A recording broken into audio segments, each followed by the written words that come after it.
কখনোই ঠাকরের সঙ্গে যাচ্ছে না। বালা সাহেবের প্রকৃত উত্তরসূরি হিসেবে ওখানে সিন্ডে সেই জন্যই এসে দাঁড়িয়েছেন। সেই দুলালে তাল মিশি দেখা যাক, দেখা যাক। আমার একটা পয়েন্ট আছে। যদি আমি বিজেপির মুখপাত্রের বক্তব্য বিশ্বাস করে নিই, তাহলে গতবারে বিজেপি প্লাস শিবসেনা যখন একসঙ্গে লড়েছিল, যে 43টা পেয়েছিল, সেই 43টা সাকসেস আসা উচিত। কারণ তাহলে তো সমস্ত হিন্দুত্বের ভোট একনাথ শিন্ডের কাছে আছে, তাহলে ওটা কমে 32 হতে পারে না। যদি একনাথ শিন্ডে হিন্দুত্বের উত্তরাধিকার বা বাল ঠাকরের উত্তরাধিকারকে ক্লেম করেন, তাহলে ওটা 32-এ থামে না, তাহলে উনি আবার 43-এ নিয়ে যাবেন। আমার আরেকটা আচ্ছা, আমি এখানে একটা কথা বলতে পারি বিশ্বদা। আমরা মহারাষ্ট্র নিয়ে আলোচনা করছি, অবশ্যই একটু সময় নেব। আমি মানে ইনফ্যাক্ট এটা একটা অ্যানালিটিক্যাল বিষয়। মহারাষ্ট্রের আগেও কিন্তু আপনি বোধহয় 26টা গুজরাটে দিয়েছেন। একটু সৌরাষ্ট্রকে দেখবেন এবং নর্থ গুজরাটকে দেখবেন। মানে আমি শুধু দেখবার কথা বলছি, কারণ নির্বাচনের পরে এটা দেখা যাবে এখানে কিন্তু একটা ইন্টারনাল সুইং আছে এবং সেটা বিজেপির মধ্যে। গুজরাটে আমার মনে হয় না। আমি আসছি এবার যদি মহারাষ্ট্রের প্রসঙ্গেও যদি আসি, তাহলে মহারাষ্ট্রে 48টা সিটের মধ্যে অবশ্যই 43টা সিট ছিল, কিন্তু স্প্লিট ফ্যাক্টরের মালিকানা মূলত থাকে কার কাছে? আপনার কি মনে হয় শারদ পাওয়ারকে ওভারকাম করতে পারবেন অজিত পাওয়ার? এটা পাবলিক সেন্টিমেন্ট। আবার ঠিক উল্টো দিকে যার লেগাসি ডিরেক্ট বালা সাহেবের, যেটা উদ্ধব ঠাকরে, তাকে সিন্ডে হয়তো স্টেজ ম্যানেজ করা যেতে পারে উইথ নাম্বারস, যেটা করা হয়েছে, কিন্তু এবার তাদের ফেস করতে হবে সেই স্প্লিটটাকে।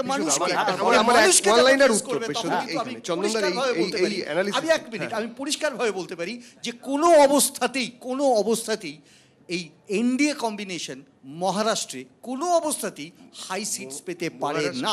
মহারাষ্ট্রে এনডিএ পুরোপুরি হিন্দুত্বের এজেন্ডায় লড়ছে, যারাই আছে। বিজেপি তো লড়ছেই।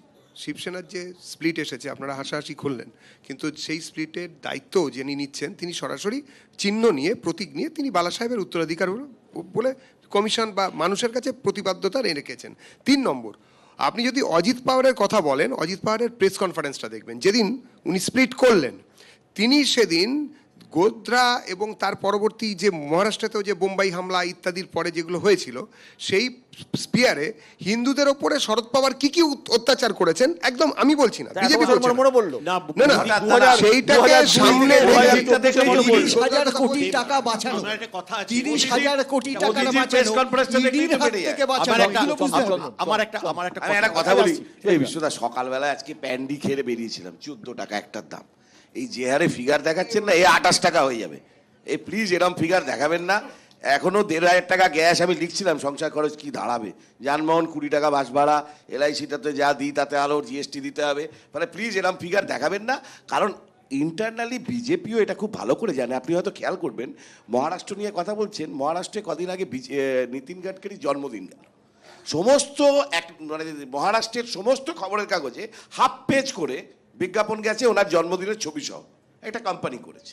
আমি বলছি বিজেপির ইন্টারনাল পলিটিক্স মহারাষ্ট্রে যতই ওরা হিন্দু বলে পুরো ব্যাপারটাকে এক করে দেওয়ার চেষ্টা করছে, তা কিন্তু নয়। কেন? চাক্কি পিসিং অজিত পাওয়ার নিয়েছে, সিন্ডেকে নিয়েছে, এরপরে এই সব জিনিসকে একত্র করা অত সহজে আত্মীকরণ করা চক্রবর্তী। আচ্ছা, যদিও তৃণমূলের কোনো এই জায়গায় কোনো ইয়ে নেই, তবুও না। দেখুন, আমি প্রথমত গুজরাটে যেটা 26-0 দেখাচ্ছেন, গতবারও 26-0 ছিল, তার আগের বারও সম্ভবত পরপর দুবার 26-0 ছিল। আপনারটা আপনি বলবেন, কংগ্রেসেরটা তৃণমূলেরটা তৃণমূলকে বলতে দিন। এবার ইন্টারেস্টিংলি আম আদমি পার্টি কিন্তু গুজরাটে একটা সিগনিফিক্যান্ট ভোট পার্সেন্টেজ গেইন করেছে ভেরি রিসেন্টলি, এবং আপের সাথে কংগ্রেসের জোটটা খুব সাকসেসফুলি ইমপ্লিমেন্টেড হয়েছে। সিমিলার ইনসিডেন্ট আপনি রাজস্থান এবং মধ্যপ্রদেশে ছিল। রাজস্থানে কার্যত হোয়াইট ওয়াশ, মধ্যপ্রদেশে একটা আসন ছাড়া বাকি সবগুলো বিজেপির ছিল। এবার রাজস্থানে যদি 7টা আসন সাকসেসফুলি আসতে পারে বা মধ্যপ্রদেশে এতগুলো আসন আসতে পারে, তাহলে গুজরাট একেবারে আবার ওয়াশ আউট হবে, আমার মনে হয় সেই জায়গায় যাবে না। এবং সামগ্রিকভাবে যে ফলাফলের ট্রেন্ড দেখা যাচ্ছে, আপনি মহারাষ্ট্র যেটা বললেন, আমার ব্যক্তিগত ধারণা মহারাষ্ট্রে এই মুহূর্তে দাঁড়িয়ে যে র্যালিগুলো আমরা দেখেছি, কংগ্রেস এনসিপি মানে শরদ পাওয়ারের এনসিপি আর উদ্ধব ঠাকরের যে শিবসেনা, তার এগেনস্টে তার ফরে যে ক্রাউড, যে জনসমর্থনের জোয়ার আমরা দেখেছি, ঠিক একই রকম যেরকম বিহারের ক্ষেত্রে আমরা তেজস্বী যাদবের ক্ষেত্রে জনসভায় দেখেছি ইউফোরিয়া কার্যত, সেই একই জিনিস কিন্তু মহারাষ্ট্রেও দেখা গিয়েছে। সামগ্রিকভাবে বিজেপির কপালে ভাঁজ ফেলার জন্য এই মুহূর্তে ভারতবর্ষে যদি 3টে স্টেট থাকে, তার মধ্যে অন্যতম হচ্ছে মহারাষ্ট্র, বিহার এবং কর্ণাটক।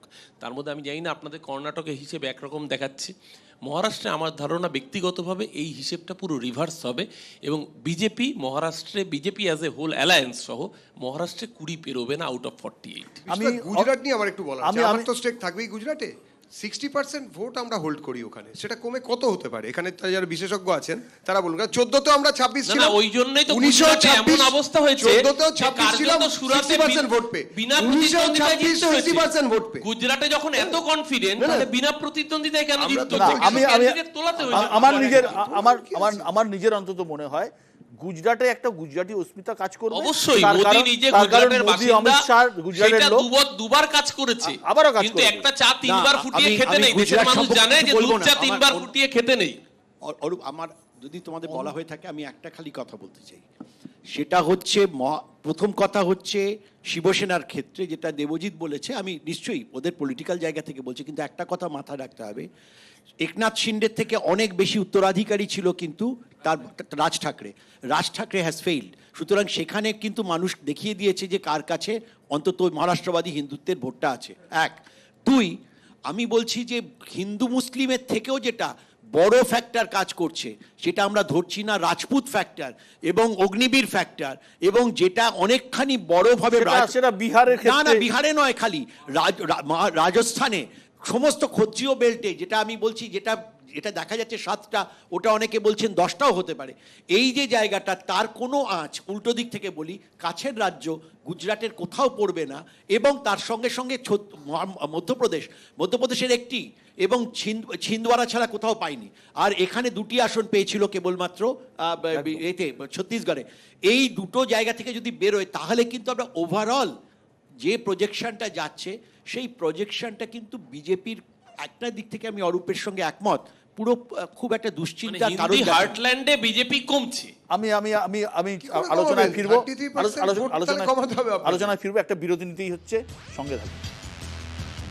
এই অন্যান্য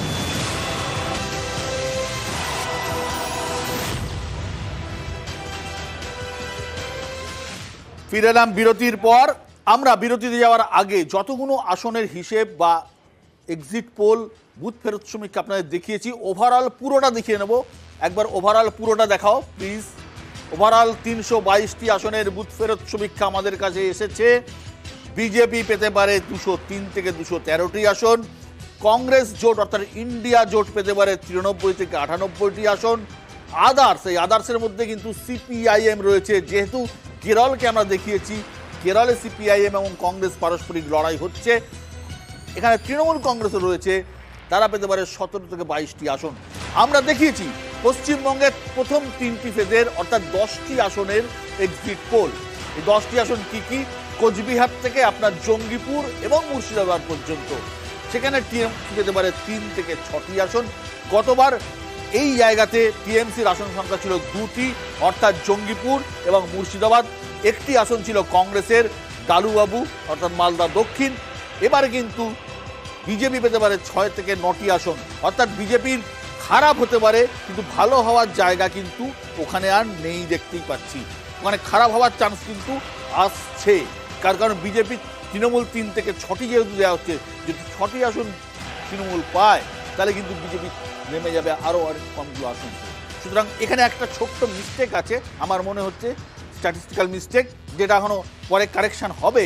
সেখানে কিন্তু একটি আসন আমার কোথাও গণ্ডগোল আছে, সেটা পরে আসছি। আসাম। আসামের রেজাল্ট, আসামের 14টি আসন, বিজেপি পেতে পারে 10 থেকে 13টি আসন, কংগ্রেসের পক্ষে যেতে পারে 2 থেকে 5টি আসন, আদার্স যেতে পারে 1টি আসন। আসামের মুখ্যমন্ত্রী হিমন্ত বিশ্ব শর্মা আগে কংগ্রেসে ছিলেন, তিনি বিজেপিতে যোগদান করার পর গোটা নর্থ ইস্টের তিনি দায়িত্বে আছেন এবং তিনি চ্যালেঞ্জ নিয়েছেন আসাম থেকে বিজেপিকে ভাষণে। আসামে আমার কাছে এই মুহূর্তে 1 মিনিট, আসামে আমি দেখে নেবো একবার 2000 1 মিনিট আমি দেখে নিই একবার। 2019-এর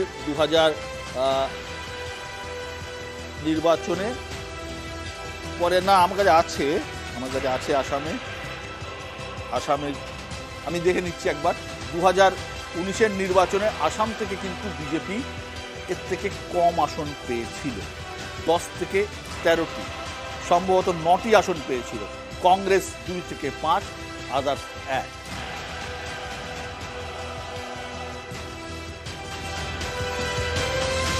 গোটা নর্থ ইস্টে টোটাল সিট রয়েছে 25টি। গোটা নর্থ ইস্টের টোটাল সিট 25টি রয়েছে। সেই 25টি সিটের মধ্যে বাকি নর্থ ইস্টের আমি যদি আন্দামান রয়েছে, দাদরা রয়েছে এবং দমন দিউ রয়েছে। এই জায়গায় দাঁড়িয়ে টোটাল আসন রয়েছে 15টি। এখানে 15টি আসনই কিন্তু যাচ্ছে বিজেপির পক্ষে।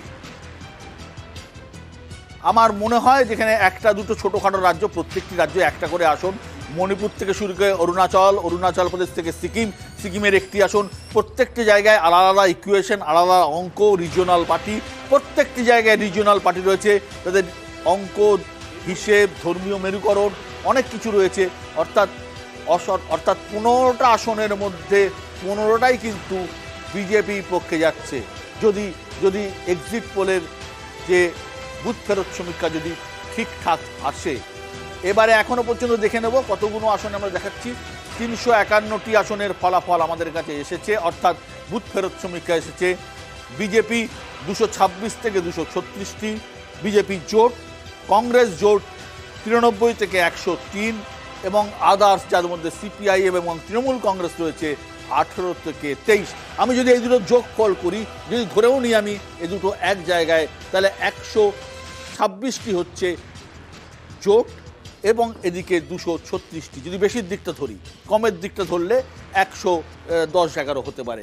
এবং বিজেপি ইতিমধ্যে 226টি খুব কম করে হলেও পেতে পারে বলে এই বুথ ফেরত সমীক্ষা আমাদের ইঙ্গিত দিচ্ছে। ইম্পর্টেন্ট জায়গা আসাম। কি মনে হচ্ছে আসাম, অরূপ চক্রবর্তী? দেখুন, আসামে এটা তো ঘটনা যে আসামে একটা বিরাট সেকশন কংগ্রেস ভেঙে বিজেপিকে পুষ্ট করেছে, কিন্তু তার সাথে সাথে এটাও মাথায় রাখতে হবে আসামে ভারতবর্ষের মধ্যে যে কটি স্টেটে সংখ্যালঘুর আধিক্য রয়েছে আসাম তার মধ্যে অন্যতম। যদিও সেটা স্ক্যাটার্ড ওয়েতে রয়েছে, কিন্তু সামগ্রিকভাবে আসামে আমি ব্যক্তিগতভাবে মনে করি আসামের শিলচর আসনে এবার তৃণমূল কংগ্রেস নির্ণায়ক শক্তি নিশ্চিতভাবে। তার সাথে সাথে সামগ্রিকভাবে আসাম এবং মানে শিলচর, নিম্ন লোয়ার আসাম এবং বরাক উপত্যকা, এই জায়গায় যেখানে বাঙালির আধিপত্য রয়েছে সেখানে কিন্তু বিজেপির একটা বড় সেটব্যাক হবে। এবং তার সাথে সাথে আসাম নিয়ে একটা নীতিগত প্রশ্নের মুখোমুখি সব দলকেই হতে হচ্ছে। আসামে তো আপনারা লড়ছি। আমি বলছি যে ধরুন সিপিএম তারা সারা দেশব্যাপী এনআরসির বিরোধিতা করেছে, আসামে সিপিএম এনআরসির সমর্থন করেছে।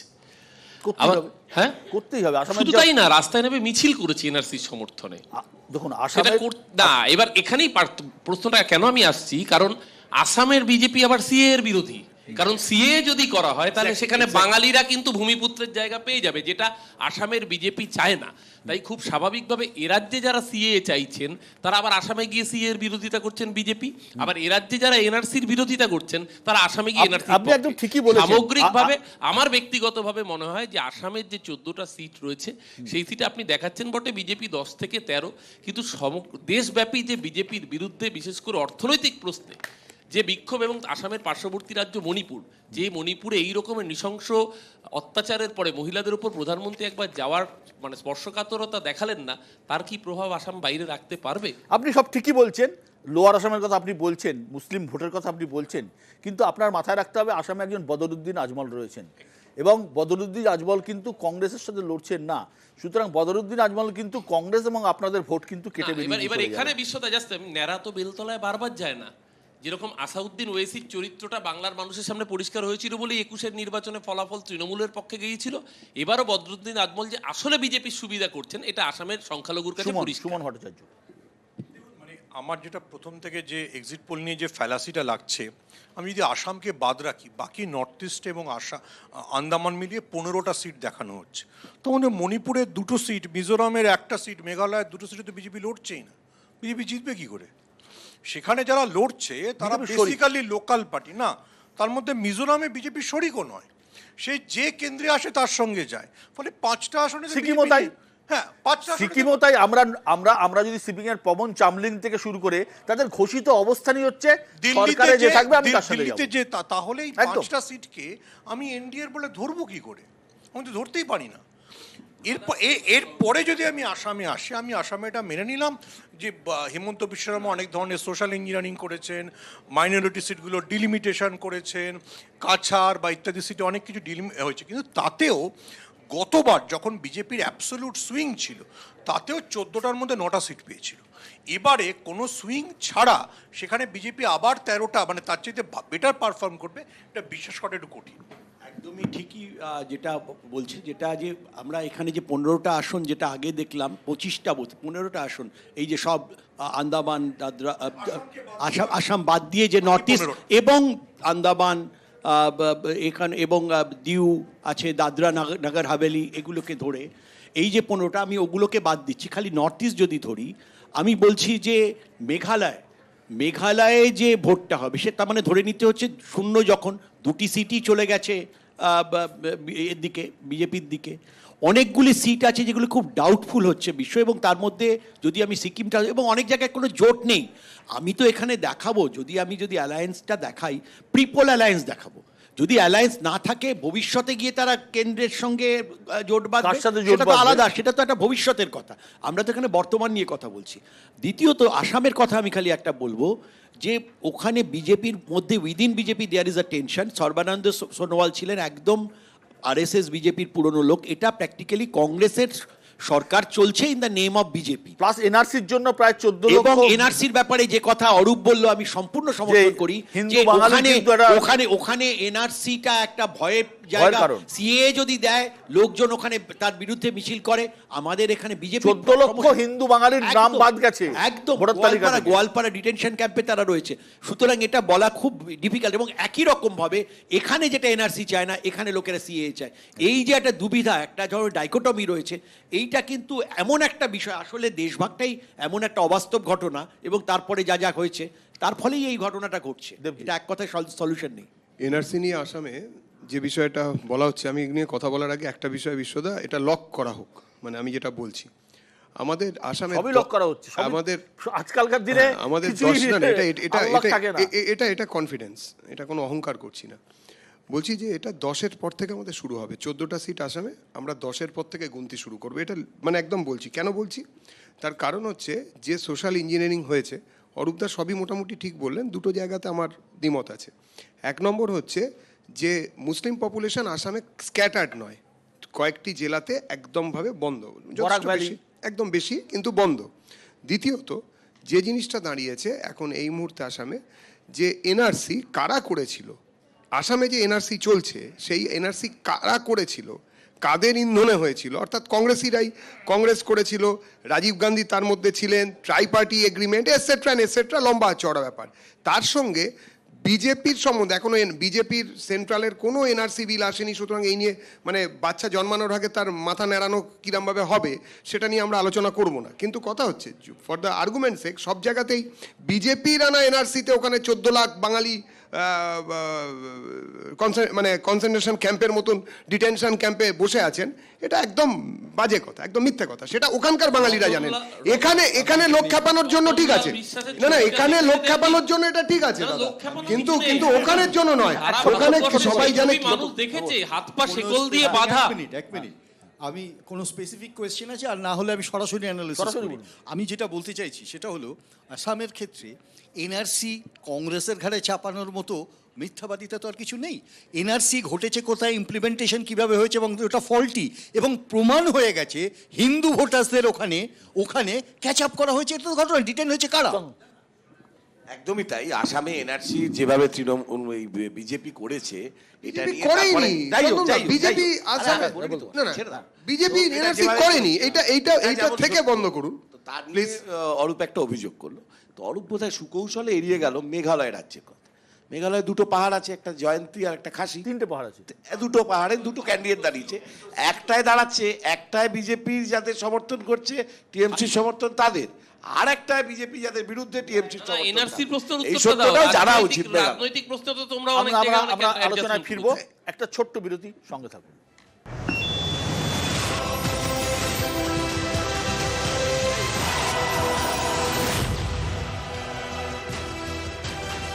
ফিরে এলাম বিরতির পর। আমি পিসিআরকে অনুরোধ করব আরও একবার ওভারঅল যে আমরা যে আলোচনা শুরু করেছিলাম, যে সিটগুলোর এক্সিট পোল অর্থাৎ বুথ ফেরত সমীক্ষা আমাদের কাছে এসেছিল সেগুলো দেখানোর জন্য। তার আগে বলে রাখি, সিপিআইএমের পক্ষে চন্দনবাবু ছিলেন, চন্দনবাবু এই মুহূর্তে নেই, তার জায়গায় যোগদান করেছেন দেবাশিস সরকার। দেবাশিস আপনাকে স্বাগত নিউজ 18 বাংলায়। আমি পিসিআরকে বলবো একবার দেখাতে যে ওভারঅল আমরা কি দেখিয়েছি।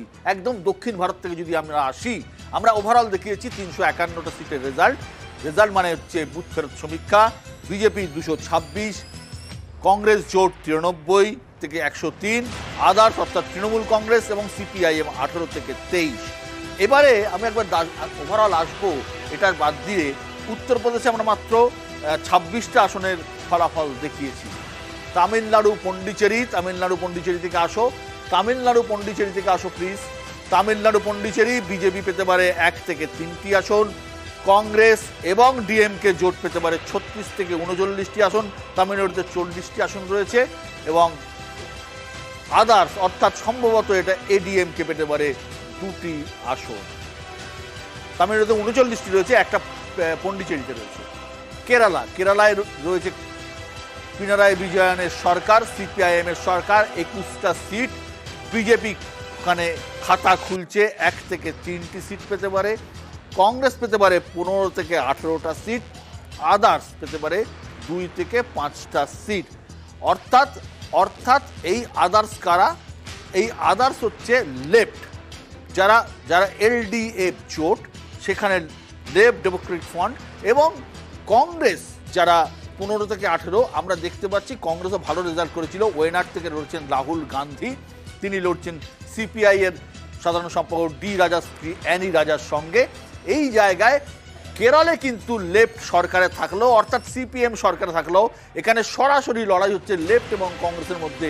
সেখানে কিন্তু সরকারে থাকলেও, পিনারাই বিজয়নের সরকার থাকলেও কিন্তু সিপিআইএম ভালো রেজাল্ট করতে পারছেন না। কর্ণাটকে সদ্য নির্বাচন হয়ে গেছে। এই নির্বাচনে সিদ্ধারামাইয়া সরকার গড়েছেন, তার সঙ্গে আছেন ডিকে শিবকুমার। কংগ্রেস সরকার গড়লেও আমরা দেখতে পাচ্ছি এখানে বিজেপি 23 থেকে 26টি আসন পেতে পারে, কংগ্রেস পেতে পারে 3 থেকে 7টি আসন। এবার গত নির্বাচনে আমরা যদি দেখি, 2019-এর নির্বাচনে 28টা সিটের মধ্যে কিন্তু খুব সম্ভবত 25টা সিট পেয়েছিল বিজেপি, 3টি সিট পেয়েছিল অপোজিশন। এবার 3টে রাখা হয়েছে, 7টাও পেতে পারে, অর্থাৎ আমি যদি সর্বাধিক 7টাও ধরে রাখি, এখানে বিজেপি কিন্তু 4টে সিট কমছে। যদিও আমাদের যারা বিশ্লেষক তাদের বক্তব্য এখানে বিজেপির সিট আরো অনেকটাই কমে যাবে। কারণ 2000 টাকা মহিলাদের দেয়া হয়, 2000 টাকা করে মহিলাদের কর্ণাটকে দেয়া হয়, প্লাস নিখরচায় সরকারি বাস, সরকারি পরিবহনে, গণপরিবহনে যাতায়াত করতে পারেন মহিলারা। অর্থাৎ এখানে যেমন যে মডেলটা রয়েছে লক্ষ্মীর ভাণ্ডারের মডেল, ওখানেও কিন্তু কংগ্রেস সরকার ক্ষমতায় আসার পর কিন্তু এটা চালু করেছে, তার একটা প্রভাব অবশ্যই থাকবে। সুতরাং এখানেও কিন্তু আমাদের যারা বিশ্লেষক আছেন তারা কিন্তু এই জনমত সমীক্ষা, এই মত সমীক্ষার সাথে অনেকেই একমত নন। তাদের বক্তব্য কংগ্রেস কিন্তু আরও ভালো রেজাল্ট করবে। এবার আসছি অন্ধ্রপ্রদেশের টোটাল সিট 25। বিজেপি জোট, বিজেপির সঙ্গে কার জোট রয়েছে? এখানে বিজেপির সঙ্গে রয়েছে টিডিপি, অর্থাৎ চন্দ্রবাবু নাইডুর তেলেগু দেশম পার্টির সাথে জোট রয়েছে, তারা পেতে পারেন 19 থেকে 22টি আসন, কংগ্রেসের আসন 0। আদার্স কারা? ওয়াইএসআর কংগ্রেস, অর্থাৎ রাজশেখর রেড্ডির ছেলে যে জগনমোহন রেড্ডি, তার কংগ্রেস। এবং এখানে সত্যিই জগনমোহনের এগেনস্টে অন্ধ্রে একটা বড় ক্ষোভ রয়েছে, জনমানসে ক্ষোভ রয়েছে, এমনকি পরিবারের মধ্যেও ক্ষোভ রয়েছে। সেই কারণে জগনমোহনের বোন শর্মিলা, তিনি কিন্তু কংগ্রেসে যোগদান করেছিলেন। এবং আপনাদের মাথায় রাখতে হবে এখানে কিন্তু একটা বিধানসভা নির্বাচনও একসঙ্গে চলছে। যদি কোনোভাবে এর রিফ্লেকশন বিধানসভাতে গিয়ে পড়ে, তাহলে কিন্তু ওখানে জগনমোহন রেড্ডির কিন্তু সরকার পতন ঘটতে চলেছে। ওখানে কিন্তু চন্দ্রবাবু নাইডু এবং বিজেপির সরকার আবার ক্ষমতায় আসতে চলেছে, যদি এর ইয়েটা পড়ে। যদিও এটা লোকসভা ভিত্তিক হয়েছে বলে আমার মনে হয়, এবং বিধানসভাতেও আসবে। তেলেঙ্গানাও পালাবদল হয়েছে। কিছুদিন আগেই তেলেঙ্গানায় কংগ্রেস সরকার ক্ষমতায় এসেছে। তেলেঙ্গানাতে কংগ্রেস সরকার ক্ষমতায় আসলো, বিজেপি পেতে পারে 7 থেকে 10টি আসন, কংগ্রেস 5 থেকে 8টি আসন, এবং আদার্স হচ্ছে কারা আছে আদার্সে, অর্থাৎ অর্থাৎ বিআরএস রয়েছে আদার্সে, বিআরএস রয়েছে আদার্সে, মিম রয়েছে এই আদার্সের মধ্যে। আসাউদ্দিন ওয়াইসি হায়দ্রাবাদে যার 3টি আসন ছিল, আগের বারও ছিল, এবারও হয়তো 3টি আসন পেতে পারেন। কিন্তু খুব ইন্টারেস্টিং যে আসল বিষয়টা আমি বলতে চাইছি, আমি বিশ্লেষকদের কাছে আসবো, সেই বিষয়টা হচ্ছে কিছুদিন আগে পর্যন্ত ওখানে সরকার ছিল বিআরএসের এবং কেসিআরের সরকার। কেসিআর কিন্তু গদি হাতছাড়া হয়েছে। কিন্তু এই সমীক্ষা যদি ঠিক হয় তাহলে কেসিআর কিন্তু সংসদে কিন্তু কেসিআরের কোনো প্রতিনিধিত্ব থাকবে না। যদিও কেসিআর একসময় প্রধানমন্ত্রীত্বের লড়াইয়ের জন্য তার দলের কিন্তু নাম চেঞ্জ করে বিআরএস করে দিয়েছিলেন, তার কারণ ভারতের নামটা জড়িয়ে দিয়েছিলেন, ন্যাশনাল হতে চেয়েছিলেন।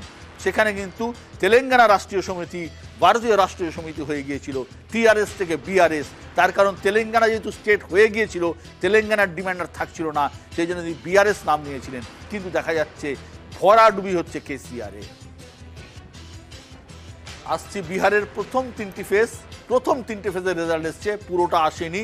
14টা আসন, বিহারের টোটাল আসন 40টা, এই 40টার মধ্যে 14টা আসনের বুথ ফেরত সমীক্ষায় এসেছে। সেখানে বিজেপি পেতে পারে 10 থেকে 13টা আসন, কংগ্রেস জোট পেতে পারে 3 থেকে 6টা আসন।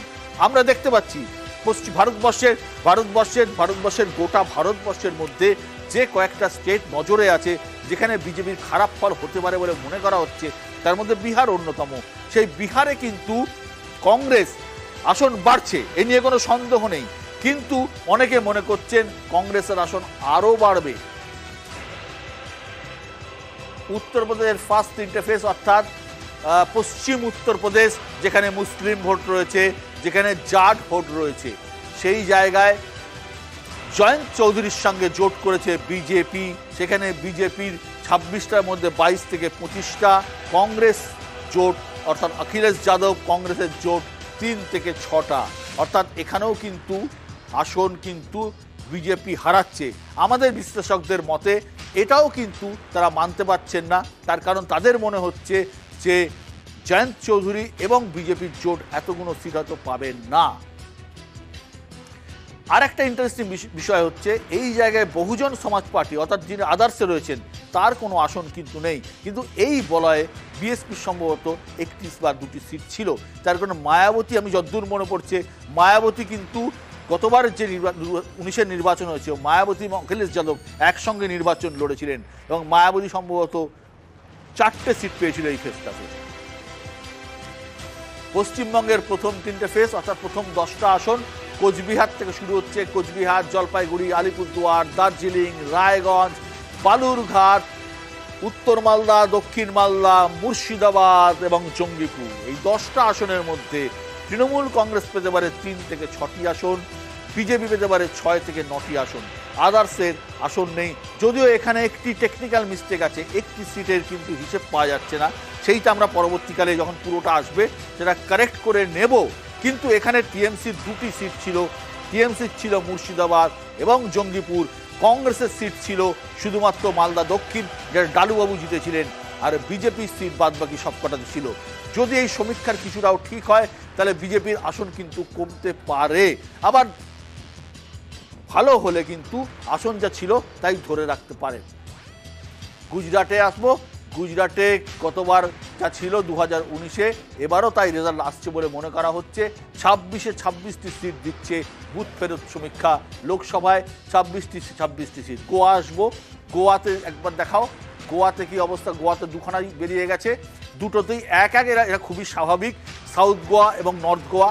নর্থ গোয়া হচ্ছে হিন্দু অধ্যুষিত, সেটা চিরকাল বিজেপির পক্ষেই ছিল, এবং সাউথ গোয়া যেটা খ্রিস্টান অধ্যুষিত সেটা কিন্তু চিরকালই কংগ্রেসের পক্ষে ছিল। আসছি মহারাষ্ট্র, আরও একটা ইন্টারেস্টিং স্টেট। 48টা আসন, 48টা আসনের মধ্যে বিজেপি 32 থেকে 35, কংগ্রেস 15 থেকে 18। আমি ধরে নিলাম, আমি যদি ধরেও নিই যে এই রেজাল্ট অনেকে মনে করছেন, আমাদের যারা বিশ্লেষক আছেন তাদের মনে করছেন এখানেও বিজেপিকে একটু বেশি দেখানো হচ্ছে, যদিও তারা মনে করছেন কংগ্রেস জোট এর থেকে বেশি পেতে পারে। এখানে কংগ্রেসের সাথে জোট হয়েছে কার? এখানে কংগ্রেসের সাথে জোট রয়েছে শরদ পাওয়ারের এনসিপির, এখানে কংগ্রেসের সাথে জোট রয়েছে শিবসেনার উদ্ধব ঠাকরে, অর্থাৎ এখানে দুটো পার্টি 2-4 ভাগে ভাগ হয়ে গেছে। বিজেপির সাথে কে আছেন? বিজেপি আসবো রাজস্থানে সদ্য নির্বাচন হয়ে গেছে, মোহন শর্মা মুখ্যমন্ত্রী হয়েছেন। মোহন শর্মা ব্রাহ্মণ মুখ, মাত্র 1-1.5% ভোটের ব্যবধানে বিজেপি রাজস্থান দখল করেছে। এখানে 25টা সিটের মধ্যে বিজেপিকে 18 থেকে 23টা দেওয়া হচ্ছে, কংগ্রেসকে 2 থেকে 7টা দেওয়া হচ্ছে। যদি ধরেও নেই যে 18টি সিট বিজেপি পায়, তাহলেও 7টা সিট কিন্তু কংগ্রেসের দখলে যাচ্ছে। অর্থাৎ এখানেও কিন্তু বিজেপির আসন কিন্তু কমছে, কিন্তু কতটা কমছে এখানেও আমাদের বিশ্লেষকরা মনে করছেন, সুমন ভট্টাচার্য মনে করেছেন যে এখানে কিন্তু কংগ্রেসের সিট আরও 1-2 বাড়তে পারে। আসবো মধ্যপ্রদেশ, এখানেও ক্ষমতায় বদল হয়েছে। শিবরাজ সিং চৌহান মুখ্যমন্ত্রীর পদ থেকে চলে গেছেন, নতুন মুখ্যমন্ত্রী এসেছেন। এখানেও কিন্তু বিজেপি 26 থেকে 29টি সিট ধরে রাখছে, কংগ্রেস 3টি সিট পেতে পারে। যদিও 2019-এর লোকসভা নির্বাচনে যদি আমরা দেখি, একমাত্র কংগ্রেসের একটি সিট ছিল ছিন্দওয়ারা, যেখান থেকে কমলনাথের ছেলে নকুল নাথ জয়ী হয়েছিলেন ছিন্দওয়ারা সিট থেকে। এখানে কিন্তু কংগ্রেসকে 3টে সিটও পেতে পারে কংগ্রেস বলে মনে করা হচ্ছে। ছত্তিশগড় 2023-এর বিধানসভা নির্বাচনে মনে করা হচ্ছিল কংগ্রেস যদি একটাই স্টেট ধরে রাখতে পারে, তার নাম ছত্তিশগড়, সমস্ত হিসেব নিকেশ বুথ ফেরত শ্রমিককে উল্টে দিয়ে ছত্তিশগড় দখল করেছিল বিজেপি। এইটা কিন্তু এই বুথ ফেরত শ্রমিকরা সব থেকে বড় ব্যর্থতা গত বছরই হয়েছিল।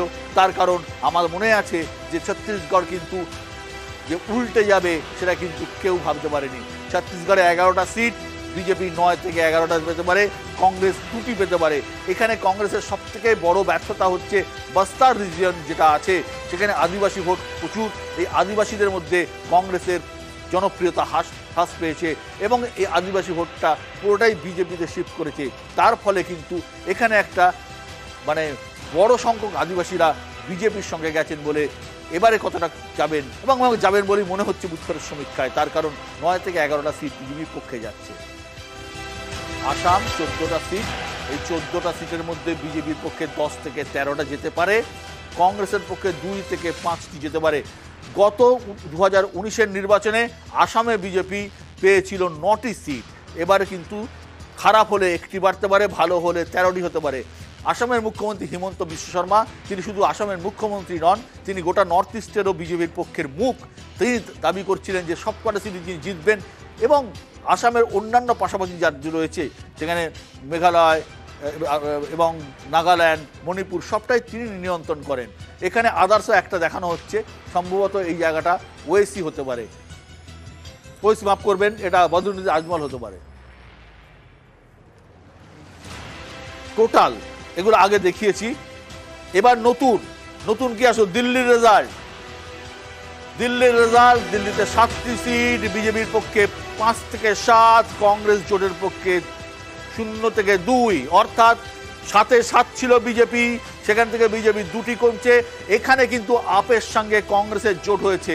গোটা ভারতবর্ষের মধ্যে একমাত্র এই স্টেটে এই মুহূর্তে 4-3 ফর্মুলায় জোট হয়েছে আপের সঙ্গে। দিল্লির শাসক হচ্ছেন, মুখ্যমন্ত্রী হচ্ছেন অরবিন্দ কেজরিওয়াল। এর আগেও অরবিন্দ কেজরিওয়াল দিল্লির মুখ্যমন্ত্রী ছিলেন, মুখ্যমন্ত্রী থাকা সত্ত্বেও কিন্তু আপ একটি সিটও কিন্তু পায়নি। কংগ্রেস এবং আপের ভোট কাটাকাটিতে বিজেপি 7টি সিটেই জিতেছিল 2019 সালে। এবার দেখা যাচ্ছে বিজেপির সিট কমতে পারে, 2টি সিট কমতে পারে। হরিয়ানা, এখানেও বিজেপি একটা সমস্যার মধ্যে আছে। হরিয়ানাতে ইতিমধ্যে সরকার সংখ্যালঘু হয়ে গেছে। হরিয়ানাতে মনোহরলাল খাট্টারের বিরুদ্ধে একটা বড় দীর্ঘদিন অভিযোগ ছিল এবং খাট্টারকে বিজেপি চেঞ্জ করে দিয়েছে, নতুন মুখ্যমন্ত্রী সাইনিকে নিয়ে আসা হয়েছে। এখানে কিন্তু 10টি সিটের মধ্যে বিজেপির কিন্তু হাফ, 5টা সিট পেতে পারে, সর্বাধিক 7টি সিট পেতে পারে। কংগ্রেস জোট 3 থেকে 5টি সিট পেতে পারে। 2019-এর তুলনায় খারাপ রেজাল্ট করতে চলেছে হরিয়ানায়, তাই বুথ এখানে অগ্নিবীরদের বিক্ষোভ এবং কৃষকদের বিক্ষোভ এখানে কিন্তু বড় প্রভাব ফেলতে পারে হরিয়ানার কৃষকদের যাত্রে। আসছি পাঞ্জাব, সরাসরি লড়াই কংগ্রেস, বিজেপি এবং আপের মধ্যে। এখানে কি ত্রিমুখী লড়াই, এখানে কিন্তু বিজেপি মাত্র 2 থেকে 4টি আসন পেতে পারে, কংগ্রেস পেতে পারে 8 থেকে 10টি আসন, এই আদার্স পেতে পারে 0 থেকে 1। অর্থাৎ পাঞ্জাব কিন্তু আপ দখল করলেও লোকসভা নির্বাচনে তার কোনো প্রতিফলিত হচ্ছে না। গতবার একটা আসনই পেয়েছিল আপ, এবারও কিন্তু তারা একটা আসনের দিকেই যাচ্ছে। কংগ্রেস বাড়ানো দেখা যাচ্ছে যে ভালো রেজাল্ট করছে, গতবার যে কংগ্রেস পেয়েছিল তার থেকে বেশি আসন পাচ্ছে। 8 থেকে 10টি আসন কংগ্রেসের পক্ষে যেতে পারে, যদিও আপ কিন্তু বিশাল মার্জিন নিয়ে বিধানসভায় ক্ষমতায় এসেছে, কিন্তু লোকসভায় দেখা যাচ্ছে যে লড়াইটা সম্ভবত কংগ্রেসের সাথে ভোট কাটাকাটি, দিল্লির ক্ষেত্রে যা হচ্ছে, এখানে এই দুজনের ভোট কাটাকাটিতে ফয়দা তুলে বিজেপি 2 থেকে 4টি আসন জিততে পারে। হিমাচল প্রদেশ আর উত্তরাখণ্ড, অর্থাৎ 9টা সিট বিজেপি 9টাই যেতে পারে। উত্তরাখণ্ডে 4টে, হিমাচলে 4টে, উত্তরাখণ্ডের 5টা, এই 9টি সিটই বিজেপির দখলে যেতে পারে। কোথাও আমারও মনে হয় যে এখানেও হয়তো 1-2 সিট, কারণ প্রবল গন্ডগোল রয়েছে বিজেপির মধ্যে, হিমাচলে রয়েছে। তার কারণ আপনারা সকলেই জানেন যে হিমাচলে কিন্তু বিজেপির আভ্যন্তরীণ সংকট রয়েছে এবং উত্তরাখণ্ডে রয়েছে। 9টি সিট 9টাই বিজেপিকে দেওয়া হয়েছে। এরপরে একমাত্র এই রাজ্য উত্তরাখণ্ড, যেখানে অভিন্ন দেয়ানিবিধি চালু হয়েছে, তার একটা রিফ্লেকশন হয়তো, প্রভাব হয়তো আসতে পারে, জানা নেই। হিমাচলে কংগ্রেসের সরকার আছে, কিন্তু এই সরকার থাকলেও আমরা কয়েকদিন আগেই নির্বাচনে দেখেছি, রাজ্যসভা নির্বাচনে অভিষেক মনু সিংভিকে কংগ্রেসের বিধায়করা ভোট দেননি। তারা কিন্তু অভিষেক মনু সিংকে হারিয়ে দিয়েছেন, 6 জন বিধায়ককে এক্সপেল করা হয়েছে। সুতরাং এখানে কিন্তু একটা প্রবল কংগ্রেসের মধ্যে অভ্যন্তরীণ কলহ রয়েছে। জম্মু কাশ্মীর লাদাখ 6টি সিট, বিজেপি 3, কংগ্রেস 3, কংগ্রেস জোট 3 করবেন, কংগ্রেস জোট 3, কংগ্রেস, অর্থাৎ জম্মুর দিক থেকে সম্ভবত বিজেপি 3টে সিটের জায়গা আছে এবং কংগ্রেসের কাশ্মীরের দিক থেকে 3টে সিট কংগ্রেস জোটে। টোটাল প্রায় আমরা 400-র কাছাকাছি চলে এসেছি মনে হচ্ছে। একবার প্লিজ দেখাও টোটাল। হ্যাঁ, 396টা আসন আমরা ইতিমধ্যেই বুথ ফেরত সমীক্ষা দেখাচ্ছি। ম্যাজিক ফিগার থেকে বিজেপি এখনো কিছুটা দূরে। আমরা যদি ধরেও নিই যে বিজেপি 250টা পাবে, তাও ম্যাজিক ফিগার পেতে এখনো কিন্তু 272, অর্থাৎ প্রায় 22টি আসন লাগবে। কংগ্রেস জোট অর্থাৎ ইন্ডিয়া জোট 111টা থেকে 121টা, আদার্স 19 থেকে 24টায়। এই আদার্সের মধ্যে সিপিআইএম রয়েছে এবং তৃণমূল কংগ্রেস রয়েছে। আমি যদি ধরেও নিই 100 সর্বোচ্চ জায়গা থেকে 121 প্লাস 24, অর্থাৎ 145টা আসন কিন্তু বিরোধীদের কাছে আছে। অন্যদিকে 250টা কিন্তু বিজেপি সবথেকে কম হলেও 250 ধরছি, অর্থাৎ এখনো 100 সিটের যে ডিফারেন্স সেটা কিন্তু রয়ে যাচ্ছে। সুমন ভট্টাচার্য, আমার যেটা প্রথম থেকে যেটা ফ্যালাসি মনে হচ্ছে, হ্যাঁ, সেটা হচ্ছে যে দিল্লি, হরিয়ানা এবং পাঞ্জাব বেসিক্যালি একটা বড় অঞ্চল। ঠিক। সেখানে দেখানো হচ্ছে যে হরিয়ানায় বিজেপি সংকটে পড়ছে, মানে ওয়ার্স হলে 5-5 হবে। পাঞ্জাবে তো বিজেপি আরও খারাপ বলা হচ্ছে, আর দিল্লিতে গিয়ে বিজেপি 7টার মধ্যে 5টা জিতে নেবে, এটা অস্বাভাবিক ঘটনা। যে হরিয়ানার যা মানে যে জনগোষ্ঠী বা পাঞ্জাবের যারা জনগোষ্ঠী, তাদের অধিকাংশ লোক দিল্লিতে থাকে, ফলে সেই শিখ এবং জাটরা দিল্লিতে এসে দলে দলে বিজেপিকে ভোট দিচ্ছে, এটা একটু অস্বাভাবিক ঘটনা। এই ফ্যালাসিটা মানে খুব মানে আমার জন্য খুব এক্সিট পোলকে খুব বিশ্বাসযোগ্য মনে হচ্ছে না। ঠিক যে কারণে জেএনকেতে জম্মুতে তো আছে 2টো আসন, জম্মুর বাইরে বিজেপি জিতবে কোন আসনটা? লাদাখ বিজেপির পক্ষে জেতা সম্ভব না এই মুহূর্তে, লাদাখে যে পরিমাণ বিক্ষোভ আছে, আর বাকি 3টে সিটি ভ্যালিতে। তো মানে ইন্ডিয়া জোটের পক্ষে সবসময় 4টে আসন জেতা সহজ। অনন্তনাগ, বারামুল্লা সবকটা আসনই ইন্ডিয়া জোট এগিয়ে থাকবে। মানে এই মানে শুনুন, একটা প্রশ্ন করি, আপ তো পাঞ্জাবে ভালো রকমই আছে। আপের একটি সাংসদ ছিল, তিনি আবার বিজেপিতে চলে গেছেন। সুতরাং আপের কিন্তু সাংসদ ভাগ্যটা খুব একটা ভালো নয়। না, আমি আপের কথা বলছি না, আমি বলছি একটা ডেমোগ্রাফিতে একটা জায়গায় যে মানে হরিয়ানা আর পাঞ্জাব, এটা তো দিল্লির গায়ে লাগা, ফলে হরিয়ানায় যদি ভোটে এফেক্ট তার পড়ে একটা প্রভাব এখানেও তার পড়বে। সেটা দিল্লিতে সেটা পড়বে না, এটা হতে পারে কখনো। শিবাজিদা, আমার যেটা মনে হয় ও ঠিকই বলছে যে এটাকে একটা রিজিয়ন হিসেবে আমাদের দেখতে হবে। হরিয়ানা, পাঞ্জাব, পশ্চিম উত্তরপ্রদেশেরও একটা অংশ, তার দিল্লিতে একটা এফেক্ট করতে পারে। দিল্লিতে একটাই খালি হতে পারে যে দিল্লিতে এক ধরনের এলিট মানুষ যারা থাকেন, সিআর পার্কে বা অন্যান্য জায়গাতে বাঙালিরাও আছেন তার মধ্যে, তাদের মধ্যে অনেকটা ভোট, কিছুটা ভোট দিল্লিতে বিজেপির দিকে যেতে পারে। কিন্তু আমি আবার বলছি যে এবারের যা অন্তত হিসেব রয়েছে, অন্তত 3 থেকে 4টে অন্তত সিট দিল্লির আমরা মনে করি যে, এটা আমি মনে করি যেরকমভাবে আমরা ক্যালকুলেট করেছি, আমরা অনেকে মিলেই করেছি অনেক সময়, যে তাতে 4টে অন্তত সিট এর দিকে, ইন্ডিয়া অ্যালায়েন্সের দিকে যেতে পারে। এবং হরিয়ানাতে যেটা হচ্ছে 5-5টা ঠিক আছে, 5-5টা 6-5 হতে পারে, 7-5 7-3 হতে পারে, এরকম হতে পারে। যেটার কথা বলছি যে জম্মু কাশ্মীরের হিসেবটা আমরা বুঝতে পারছি না, কারণ ওই জায়গাতে যে সিটসগুলি রয়েছে, এতে লাদাখের সিটটা তার মানে ধরে রাখতে হচ্ছে। লাদাখের সিটটাকে যদি না ধরি তাহলে তো 2-এর বেশি হওয়ার কথা না, কারণ জম্মুর সিটগুলি অবশ্যই বিজেপির দিকে যাবে, কোনো সন্দেহ নেই। ধরে নিলাম জিততে পারে, হ্যাঁ। এবং লাদাখ যদি ধরে নেওয়া হচ্ছে, লাদাখকে তার মানে এর মধ্যে ধরে নেওয়া হয়েছে, সেটা এখন গিভেন যে ধরনের এই যারা এই র্যাঞ্চোর যে ওয়াংচু তাদের হ্যাঁ সোনামাংচু, তাদের যে পরিবেশ নিয়ে আন্দোলন এবং বসে থাকা, সেটা কোন দিকে যাবে, সেটা যদি যায় বিজেপির বিপক্ষে, তাহলে তো এটা অন্যরকম হওয়া উচিত, চালে 4 হওয়া উচিত, 2 হওয়া উচিত। বিশ্বদা, প্রথমত সারা ভারতবর্ষে দেখুন ইন্ডিয়া জোট নিয়ে একটু টানাপোড়েন তো রয়েছে, যেমন পশ্চিমবঙ্গে আমরা একাই লড়ছি বা কেরালেও রয়েছে, কিন্তু সারা ভারতবর্ষের সবচেয়ে সাকসেসফুলি যদি ইন্ডিয়া জোট ইমপ্লিমেন্টেড হয়ে থাকে সেটা দিল্লিতে। আপ এবং কংগ্রেসের মধ্যে এই জোটের মধ্যে অরবিন্দ কেজরিওয়ালের গ্রেপ্তারি, তার সাথে সাথে এক্স্যাক্টলি আসছিলাম আমি, যে কেজরিওয়ালের গ্রেপ্তারি কিন্তু দিল্লির মানুষের সেন্টিমেন্টকে কোথাও একটা হার্ট করেছে, এবং যার জন্য যেদিন কেজরিওয়াল জামিনে বেরোলেন তারপরে এবং তার আগের পলিটিক্যাল সিনারিও কিন্তু দিল্লির আকাশ পাতাল তফাৎ। কেজরিওয়ালের জনসভায় যে উপচে পড়া ভিড়, তার সাথে সাথে বার্তাটা যে কেজরিওয়াল ভোট দিচ্ছেন কংগ্রেসের প্রার্থীকে, আবার সোনিয়া গান্ধী ভোট দিচ্ছেন আপের প্রার্থীকে, তো এই জায়গায় জোটটা খুব সাকসেসফুলি ইমপ্লিমেন্টেড। তার সাথে সাথে দেখুন এখনও সিঙ্গু বর্ডারে দেশের কৃষকরা আন্দোলনরত, এবং এই কৃষকদের মেজর চাঙ্কটাই কিন্তু পাঞ্জাব, হরিয়ানা এই বেল্টটাকে কেন্দ্র করে। সেইখানে দাঁড়িয়ে পাঞ্জাবে আমার ব্যক্তিগতভাবে কখনোই মনে হয় না বিজেপি চারটে তো দূর, পাঞ্জাবে একটা সিট বের করতে গেলেও বিজেপির যথেষ্ট কষ্ট করতে হবে। এক্স্যাক্টলি না, 2 থেকে 4 পাঞ্জাবে দিয়েছেন আপনি, আর 8 থেকে 10 দিয়েছেন ইন্ডিয়াকে। আর হরিয়ানার ক্ষেত্রে যেটা 5 থেকে 7 দিচ্ছেন, হরিয়ানায় যে সাম্প্রতিক টালমাটাল অবস্থা গেছে, বিজেপি কার্যত নিজের ঘর সামলাতে গিয়ে লেজে গোবরে হয়ে গেছে সারা ভারতবর্ষের মানুষের সামনে। তো হরিয়ানায় কোনোভাবেই 5 থেকে 7 তো আসছেই না, এবং সামগ্রিকভাবে দিল্লিতে যেটা স্যার শিবাজীবাবু বললেন, আমি শিবাজীবাবুর সাথে অনেকাংশে একমত। দিল্লিতে খুব খারাপ হলেও আপ এবং কংগ্রেস মিলিতভাবে 4টি আসনে জিতবে। হরিয়ানায় বরঞ্চ কংগ্রেস এবং তার সহযোগী হিসেবে তারা 6 থেকে 7টি আসনে জিতবে, এবং পাঞ্জাবের ক্ষেত্রে যেটা আপনি 8 থেকে 10 দিচ্ছেন, সেটা it can go up to 12 to 13।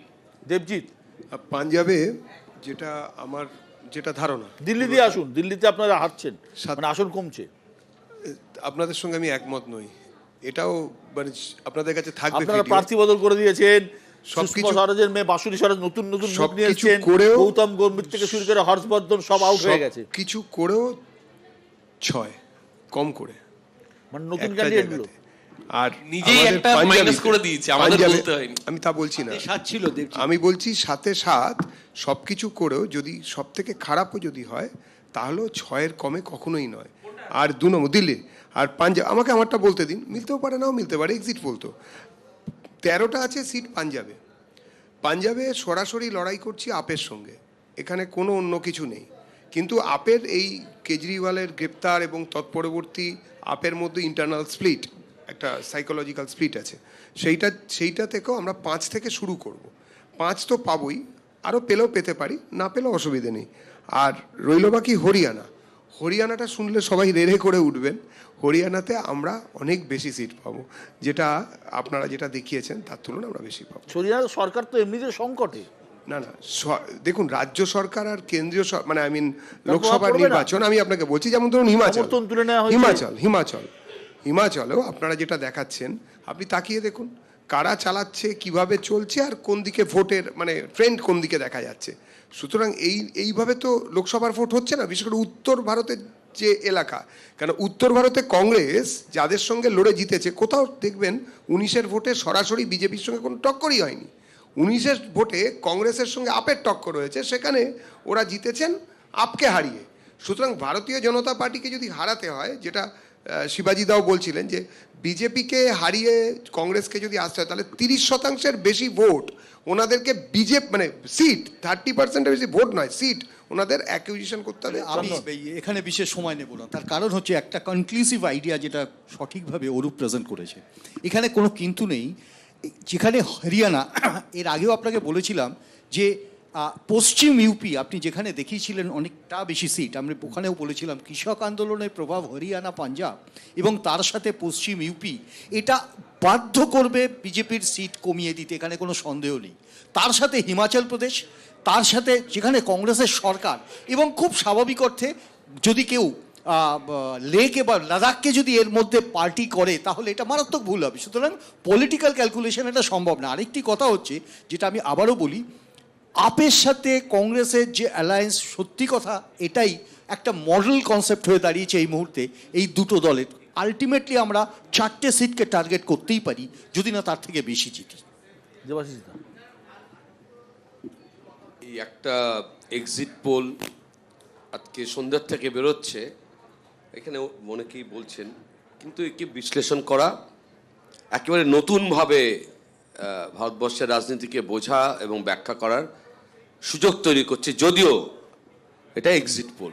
কারণ 4 তারিখে যখন আমরা এইরকম সময় বসে আলোচনা করব, তখন সেটা হচ্ছে এক্স্যাক্ট ফিগার, যার ভিত্তিতে কোনো বিশ্লেষণ দাঁড়ায়। Exact poll, exactly.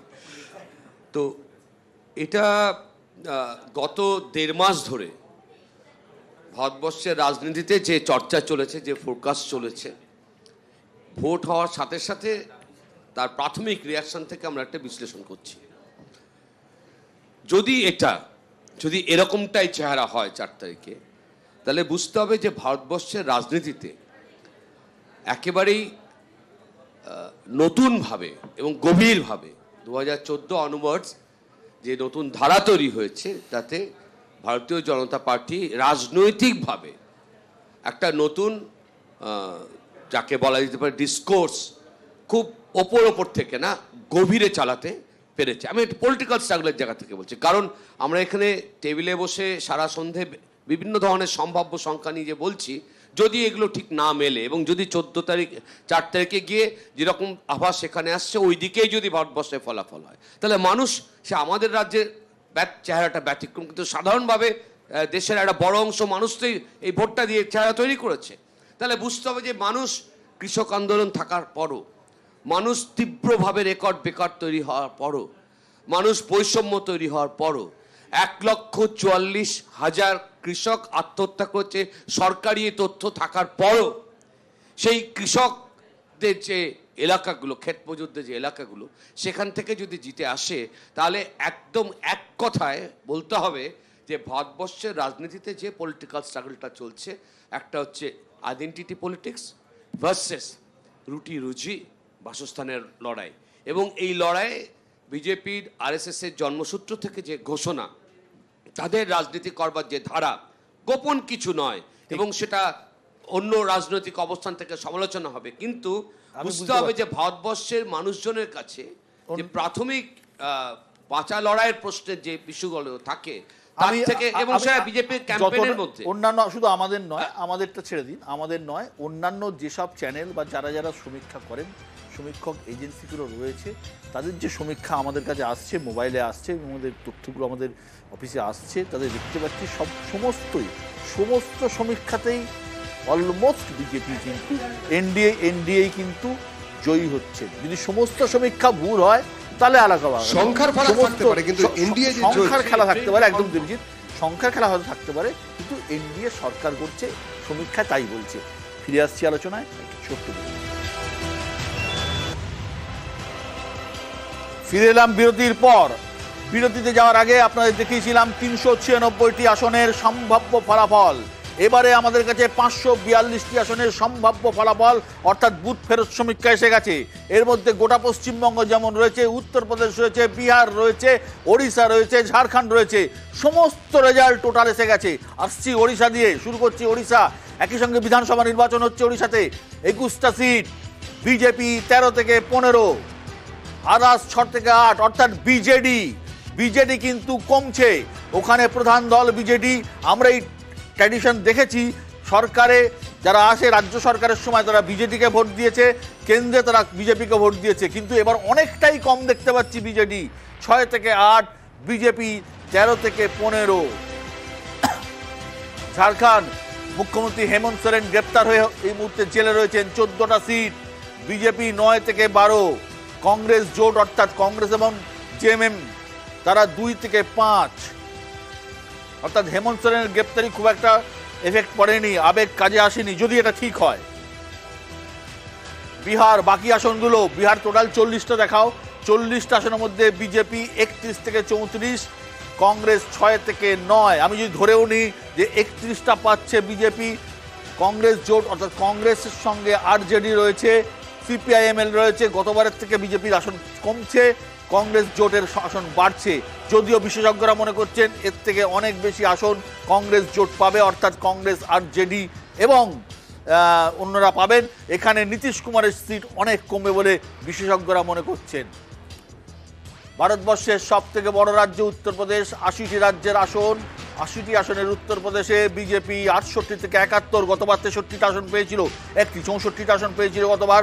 এবারে তারা 68 থেকে 71টি আসন পেতে পারে, সব থেকে খারাপ হলেও 68।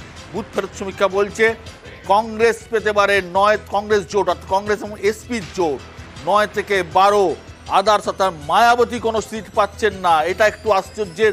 মায়াবতীর কিন্তু গোটা উত্তরপ্রদেশে প্রায় 18 থেকে 20% দলিত ভোট ছিল, তাহলে মায়াবতী কিন্তু কোনো সিট পাচ্ছেন না। অর্থাৎ মায়াবতীর যে ভোট সেটা কোথায় শিফট হলো আমার জানা নেই, কিন্তু কংগ্রেস এবং এসপি কিন্তু 9 থেকে 12টা সিট পাচ্ছে।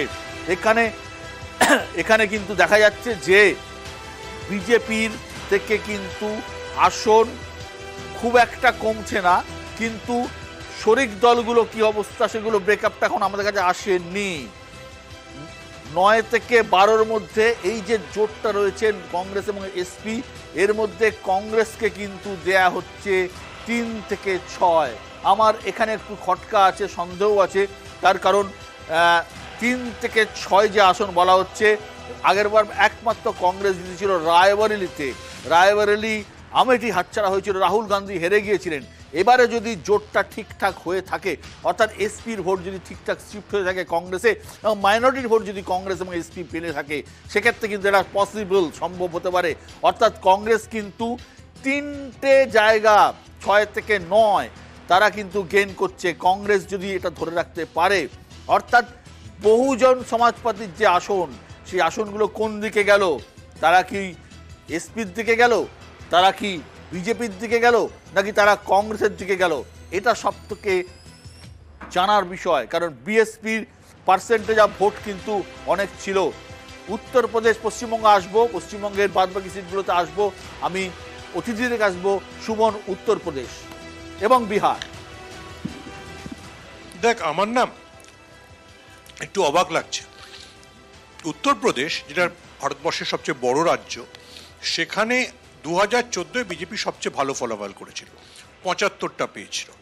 তো এবারে রাম মন্দির প্রতিষ্ঠার পর বিজেপির যদি আসন কমে, তাহলে বিজেপি সেটা 68-তে থামতে পারে না, আরও ডিটোরিয়েট করবে।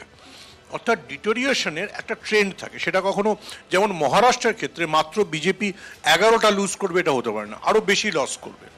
ঠিক তেমনই বিহারে যদি বিজেপি লস করে, বিজেপি মানে ওভারঅল এনডিএ, সেটা 6 থেকে 9-এর লসে থামতে পারে না, কারণ ওখানে নীতিশের কাছেই 17 জন এমপি ছিল।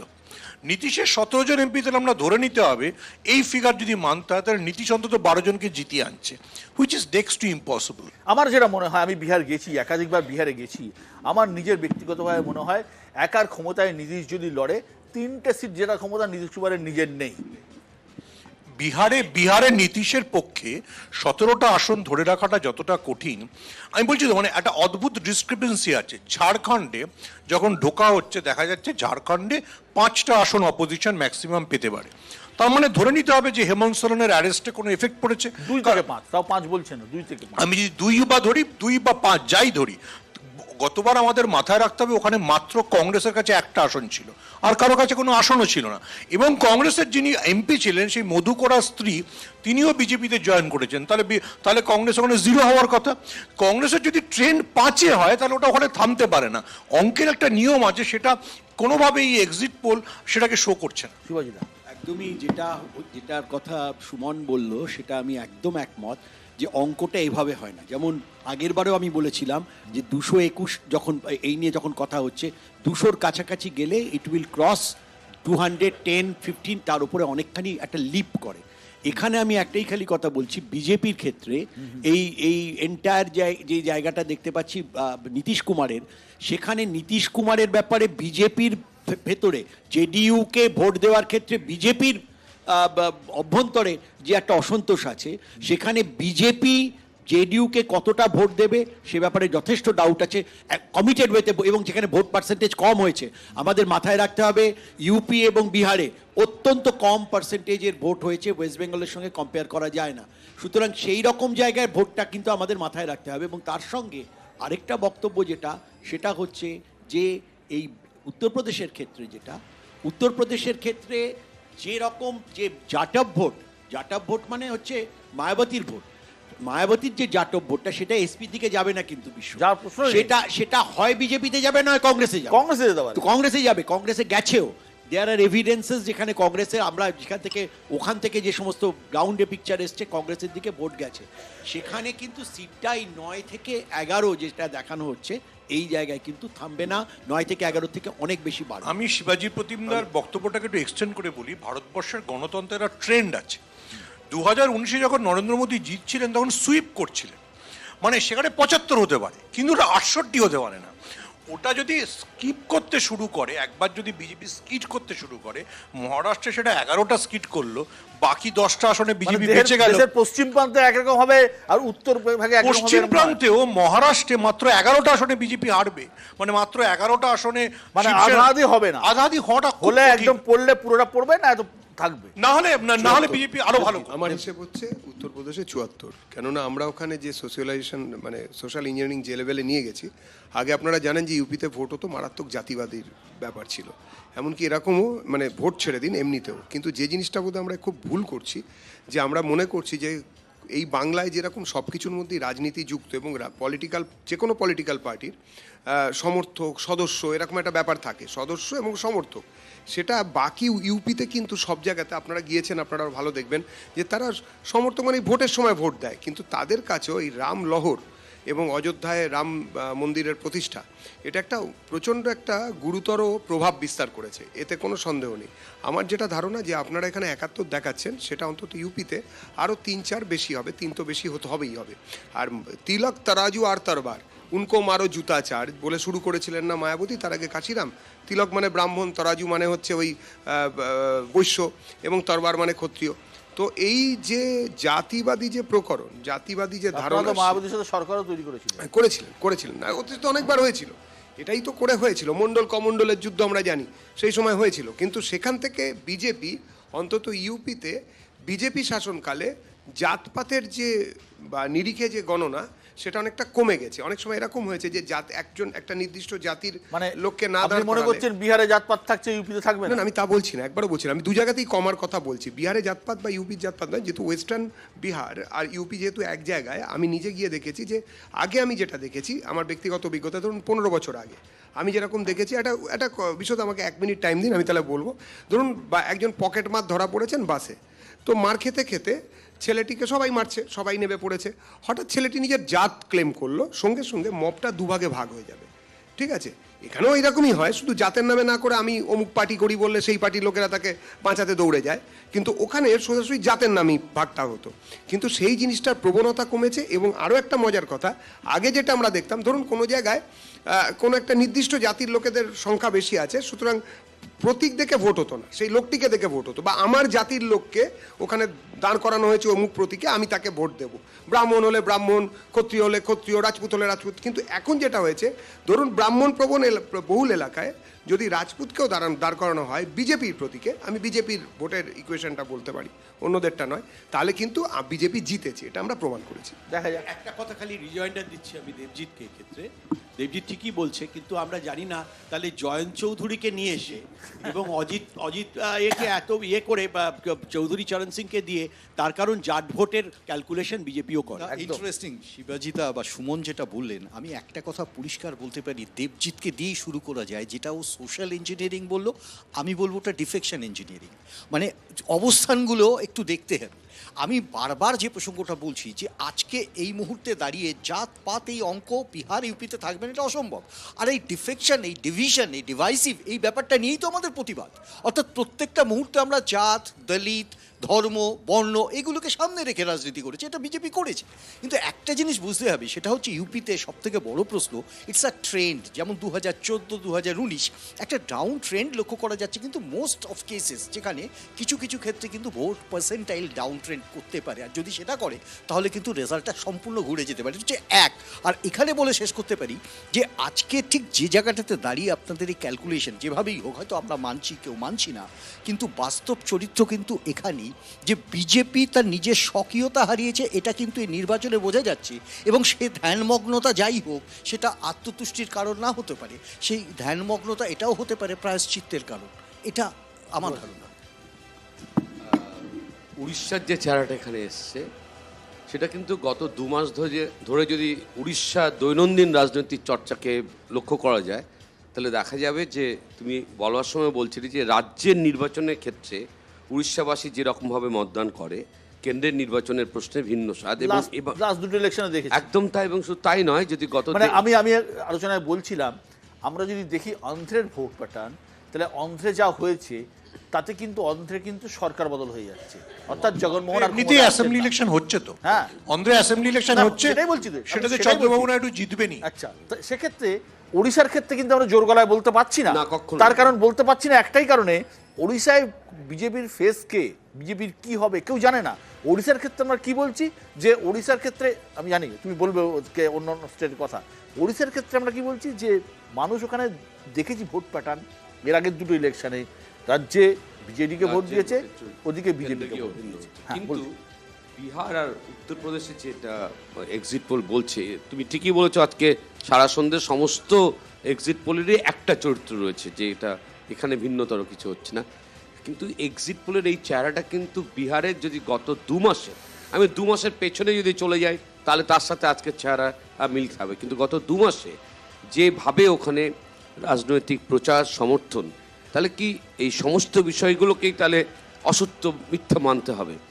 উত্তরপ্রদেশে দেবজিৎ যে বোঝাপড়া থেকে কথা বলছে, রাম মন্দির এবং তার একটা ওয়েভ, এটা তো অনস্বীকার্য। কিন্তু তারপরও শুধু রাম মন্দির ইস্যুকে কেন্দ্র করে, এটা বিজেপির নিজস্ব বিশ্লেষণের মধ্যে এসছে, গত 1-1.5 মাসে বারবার এসছে, যে যতটা এক্সপেক্ট করেছিল সেটা কিন্তু কাজ করেনি। একটা জায়গায় আসন যখন, সমর্থনটা যখন একটা চূড়ান্ত জায়গায় গিয়ে পৌঁছে যায়, তারপর সেখানে কিন্তু যেটা মার্জিনালি আমরা বলি প্রান্তিক অবস্থায় বারবার সম্ভাবনা কমে আসে। ফলে উত্তরপ্রদেশ এবং বিহারের এক্সিট পোলে যে চেহারা দেখা যাচ্ছে, সেই চেহারাটা কিন্তু 4 তারিখ না হওয়ার সম্ভাবনাটাই বেশি। অরূপ চক্রবর্তী, দেখুন, ভারতের রাজনীতিতে একটা প্রচলিত কথাই আছে, ইউপি জিসকি তখ্ত উসকি, যেটা একসময় বাংলায় অবিভক্ত মেদিনীপুরকে বলা হতো। তো এটা তো ঘটনা, 80টা আসন যে রাজ্যে থাকে, খুব স্বাভাবিকভাবেই তারা একটা ডিটারমাইনিং জায়গায় থাকে। এবং গত দুটো কুইজের প্রশ্ন জিজ্ঞেস করবো, হ্যাঁ কুইজের প্রশ্ন জিজ্ঞেস করবো। বলুন। উত্তরপ্রদেশের মুখ্যমন্ত্রী, প্রথম বাঙালি মুখ্যমন্ত্রী কে? বাঙালি মুখ্যমন্ত্রী আমার এই মুহূর্তে মনে আসছে আমি জিজ্ঞেস করি। সুচেতা কৃপালিনী, তার নাম ছিল সুচেতা মজুমদার। হ্যাঁ, যাই হোক, আমি হ্যাঁ না, যেহেতু কৃপালিনী নামেই অধিক পরিচিত, সেই জন্য যাই হোক, আমি সেই অজ্ঞতাকে না না, অজ্ঞতা নয়, শিরোধার্য অজ্ঞতা উত্তরপ্রদেশ নিয়ে আলোচনা হচ্ছে। সুচেতা কৃপলানির নাম মনে আসলো এমনিতেই একটাই কারণে, যে তার একটা বিরাট অবদান ছিল উত্তরপ্রদেশ তৈরি করার ক্ষেত্রে। হ্যাঁ বলুন। না, এবার আমি না না, নোয়াখালীর দাঙ্গাতেও তার একটা অবদান ছিল। ইন্টারেস্টিংলি সুচেতা কৃপালিনী যে সিটে জিততো সেখানে এখন ব্রিজভূষণের ছেলে দাঁড়ান। যাই হোক, এবার এই তথ্যটা আমি জানতাম না। মুশকিল হচ্ছে যে ধরুন বিজেপি ওখানে একটা থাম্বিং মেজরিটি নিয়ে দুটো ইলেকশন জিতেছে, কিন্তু বিজেপির যদি ভোট পার্সেন্টেজ দেখেন সেটা নিয়ার অ্যাবাউট 39%-এর কাছাকাছি, এবং অন দ্য কন্ট্রারি সমাজবাদী পার্টির ভোট পার্সেন্টেজ কিন্তু 23%। এর সাথে যদি কংগ্রেসের ভোট পার্সেন্টেজ যোগ হয়, এবং আরও ইন্টারেস্টিংলি, দেখুন আমি কংগ্রেসের প্রতিনিধি নই, কংগ্রেসের হয়ে ব্যাট করার কোনো দায়বদ্ধতা আমার নেই, কিন্তু সাম্প্রতিককালে কংগ্রেসের সেরা মুভ যদি কিছু হয়ে থাকে সেটা কেরালায় নির্বাচন হওয়ার পরে রাহুল গান্ধীর নমিনেশন জমা দেওয়া রায়বেরেলি থেকে। এবং ইউপিতে যেটা ছিল এতদিন মোদি আর যোগী মুখ, তার অপোজিশনে কোনো প্রমিনেন্ট মুখ ছিল না। যেই মুহূর্তে অখিলেশ যাদব কানৌজ থেকে এবং রাহুল গান্ধী রায়বেরেলি থেকে একসাথে যৌথ লড়াইয়ের বার্তাটা দিলেন, তার পরবর্তীকালে ইউপির জনসভাগুলো যদি বিশ্বদ আপনি নিশ্চয়ই দেখেছেন, যে ম্যাসিভ জনসমর্থন, সেইটা যদি কিছুটাও ভোট বাক্সে পরিণত হয়, আমরা জানি যে ভোট ভিড় মানেই ভোট নয়, তাহলে কিন্তু 68-তে এই ডাউনফল থেমে থাকবে না। এই ডাউনফল কিন্তু অনেক গভীরে যাবে, এবং নিশ্চিতভাবে উত্তরপ্রদেশে সিট কমলে বিজেপি সেখান থেকে বিজেপি নামতে হবে, বিজেপি আর ওঠার জায়গায়। এটা আপনাদের সবার ব্রেন স্টর্মিং এর জন্য, মানে আমার এটা পার্টির তরফ থেকে আমি বলছি না। আপনারা জানেন ত্রিপুরায় ভোট হয়েছিল, তিপ্রামথার সঙ্গে আমরা সরাসরি লড়েছিলাম, ভোট হয়ে যাওয়ার পরে তিপ্রামথার আমাদের সঙ্গে জোট হয়েছে। বলছেন বিজেডি আমি বলছি, হয় ওরা সরকার বানায়, নাহলে অমিত শাহ থলি নিয়ে সরকার বানায়, এটাই বলতে চাইছে। এটা হবে না এবার, কিন্তু এটা হবে না। যদি বিজেডির সঙ্গে আমাদের অ্যালায়েন্স হওয়ার কোনো, মানে না হওয়ার কোনো কারণ নেই, এবং না, ভোটটা হওয়ার আগে আমাদের হতে হয়নি, কথাবার্তা ভোটটা হওয়ার আগে আমাদের হতে হলো না। যদি হয় তাহলে কিন্তু উড়িষ্যাতে মোটামুটি কংগ্রেস মুক্ত ভারতের একটা পার্ট আমরা করে ফেলতে পারবো। ওড়িশা কিন্তু কংগ্রেস অনেকদিন আগে থেকেই নেই। আমার যে প্রশ্নটা, এই যে কংগ্রেস মুক্ত ভারত বলছে, হয়তো কংগ্রেস মুক্ত ভারত হচ্ছে, কিন্তু বিজেপিতে তো কংগ্রেস যুক্ত হয়ে গেছে, বিজেপিটাই তো কংগ্রেস, যত ভারতবর্ষের নেতা সব বিজেপি কংগ্রেস থেকে আসা। একটা তথ্য এইখানে, ঠিক এই মুহূর্তে দাঁড়িয়ে 63% যে ক্যান্ডিডেচার, 63% ক্যান্ডিডেচার এক্স কংগ্রেস, দেখে নিতে পারে। না ঠিক আছে, যে রাজ্যটা নিয়ে আমরা আলোচনা করলেন না, কেউই প্রায় করলেন না, সেটা হচ্ছে ঝাড়খণ্ড। ছোট রাজ্য, কিন্তু ইম্পর্টেন্ট একটা দিক দিয়ে। আমি যদি ধরে নিই দিল্লিতে আপ কংগ্রেসের মধ্যে স্মুথ যে সখ্য, সেটা কেজরিওয়ালের গ্রেপ্তারি, দিল্লির ক্ষেত্রে যদি আপের ভোট বাড়ে, তাহলে ঝাড়খণ্ডের ক্ষেত্রে হেমন্ত সোরেন, শিবু সোরেনের ছেলে, ঝাড়খণ্ড মুক্তি মোর্চার নেতা, কেন বাড়বে? একইভাবে বাড়বে, এবং সেটা সুমন ভট্টাচার্য ইতিমধ্যে বলেছেন। এখানে অন্তত পক্ষে যেটা রয়েছে, এই যে 14-র মধ্যে অন্তত পক্ষে 6টি আসন, এটা উল্টো দিকে যাবে এবারে। সুমন তুমি এবারে অন্তত 6টি আসন যাবে, 5 থেকে 6টি আসন যাবে। সুমন 5 রয়েছে, কিন্তু 6 সুমন মাইক। দেখুন, এই ন্যারেটিভে দুটো সমস্যা আছে। এক, যদি আদিবাসীদের সিম্প্যাথি হেমন্ত সোরেনের জন্য কাজ না করে, তাহলে মানে কোনো মতে ঝাড়খণ্ডে মানে কংগ্রেস জোট বা ইন্ডিয়া জোট 1 থেকে প্লাস হতে পারে না, তাহলে কাজ করছে, না হলে 2 বা 5 হলো কি করে? আর যদি কাজ করে তাহলে ওটা ওই জায়গায় থামে না। এবার আমি দেবজিতের সাথে কোনো পার্সোনাল মানে এতে যাচ্ছি না। There is a fallacy in the entire narrative বিজেপির। কীরকম ফ্যালাসি? দেবজিৎরা বলছেন যে মহারাষ্ট্রে আমরা হিন্দুত্বের দাবিতে লড়ছি। আমি ঠিক দুটো নাম মনে করাচ্ছি, আমি 10টা নাম বলতে পারি। দুটো নামের একটা নাম হচ্ছে নবাব মালিক, যিনি রোজ একসময় শাহরুখ খানের সমর্থনে করতেন, যাকে দাউদের সঙ্গে যোগাযোগের অভিযোগে ইডি গ্রেফতার করেছিল। আর একটা নাম বাবা সিদ্দিকি, যার বিরুদ্ধে অভিযোগ দাউদের সম্পত্তি কিনেছেন। দুজনে সুন্দর করে হাঁটতে হাঁটতে অজিত পাওয়ারের সঙ্গে চলে গেছেন, এবং তারা মানে বিধানসভায় রোজ দেবেন্দ্র ফডনবিসের বাবা সিদ্দিকি ঈদের বাড়িতে বিখ্যাত। তো এই দুজনকে দেখার পর কেউ বলবে যে মহারাষ্ট্রে বিজেপি জোট, এনডিএ জোট হিন্দুত্বের দাবিতে লড়ছে। দেবজিৎ, নাও coming back to Jharkhand narrative. যদি ঝাড়খণ্ডে একবার ট্রাইবালদের এফেক্ট পড়তে শুরু করে, সেটা কি শুধুমাত্র ঝাড়খণ্ডে থামবে? ছত্তিশগড়ে যাবে, সেটা মধ্যপ্রদেশে ছত্তিশগড়ে যাবে, সেটা সমস্ত মহারাষ্ট্রে জায়গায়। এই কথাটাই আমি বলতে চাইছি। আমার মতো- আচ্ছা আচ্ছা পশ্চিমবঙ্গেও আসবে, এক সেকেন্ড আমি শেষ করি। দেবজিৎ আর একটা অসাধারণ স্টেটমেন্ট দিয়েছে, আমি প্রায় মুগ্ধ হয়ে যাচ্ছিলাম। দেবজিৎ বললেন যে বিজেপির আর কোনো কাস্ট ডিফারেন্ট নেই। গুজরাটের একজন মন্ত্রী আছেন পুরুষোত্তম রুপেলা, তিনি রাজপুতদের সম্পর্কে যা বলেছেন ওটাই রাজস্থানে কংগ্রেসকে ফিরিয়ে এনেছে। আমি একটা কথা বলি, ঝাড়খণ্ডের সাপেক্ষে বলি, ঝাড়খণ্ডের পরিবর্তনে শুধু ছত্তিশগড় ঝাড়খণ্ড শুধু না, বিহারের একটা বড় অংশ, পশ্চিমবঙ্গের একটি বড় অংশ এবং আসামেরও একটা বড় অংশ প্রভাবিত হবে যদি আদিবাসী ভোটের কথা হয়। কিন্তু আদিবাসীরা কাকে মেনে নেবেন? বাবুলাল মারান্ডি নাকি মধু কোড়া? আমাদের কাছে তো ইনস্ট্যান্স আছেই, মধু কোড়া প্রকরণ, ওরে বাবা, মধুকড়া কত মানে একদম মানে জামাই আদর করে বিজেপি দলে নিয়ে কতদিন ধরে কি হয়েছিল এবং কি চলেছিল। বাবুলাল মারান্ডি প্রথম মুখ্যমন্ত্রী শুধু ছিলেন না, তার কাজের কোয়ালিটি ইত্যাদি নিয়ে কোনো সন্দেহ নেই। আমার কথা হচ্ছে যদি আদিবাসী ভোটের কথাই যদি হয়ে থাকে তাহলে আদিবাসীরা জানেন যে কোথায় কি হচ্ছে, কারা দেখছে। সুতরাং এই নিয়ে কোনো চিন্তা নেই। আদিবাসী, ওবিসি, এসসি, এসটি এই ভোটটাই কিন্তু গোটা দেশে ফ্যাক্টর। যাই হোক, সোজা চলে আসবো পশ্চিমবঙ্গের বাদবাকি কেন্দ্র। অধীর আগ্রহে সবাই অপেক্ষা করছেন যে পশ্চিমবঙ্গের অন্যান্য কেন্দ্রগুলো, যেটা 10টি বাদে 32টি কেন্দ্রে কি রেজাল্ট হতে যাচ্ছে। পশ্চিমবঙ্গ টোটাল 42টি আসন, 42টির মধ্যে আমাদের নেটওয়ার্ক 18-এর ন্যাশনাল সার্ভে বলছে তৃণমূল কংগ্রেস পেতে পারে 18 থেকে 21টি আসন, বিজেপি পেতে পারে 21 থেকে 24টি আসন, আদার্স অর্থাৎ কংগ্রেস লেফটের দিকে কোনো আসন যাচ্ছে না। অর্থাৎ খারাপ হলে তৃণমূল কংগ্রেসের, ভালো হলে 21 আর এদিকে 21, আর খারাপ হলে 18 এদিকে 24। এই হচ্ছে মোটামুটিভাবে পশ্চিমবঙ্গের ফলাফল বুথ ফেরত সমীক্ষার যা সার্ভে, সেই সার্ভেতে। অর্থাৎ বিজেপির পক্ষে যেতে পারে 21টি থেকে 24টি, তৃণমূলের পক্ষে যেতে পারে 18 থেকে 21টি। এটা হচ্ছে দক্ষিণবঙ্গে, তার মানে বিজেপির আসন বাড়ছে। তার কারণ যেহেতু আমরা প্রথম 10টা ফেজ, 3 ফেজের 10টি আসন দেখিয়েছিলাম, সেখানে কিন্তু আমরা দেখিয়েছিলাম যে বিজেপি 6 থেকে 9 অর্থাৎ আসন জিততেও পারেন, হারাতেও পারেন, কিন্তু মানে বেশি জায়গা ছিল না। অর্থাৎ আসলো থেকে, অর্থাৎ দক্ষিণবঙ্গে। এটা কি আদৌ সম্ভব? এটা নিয়ে আলোচনা আসবো। প্রথমেই অরূপ চক্রবর্তী।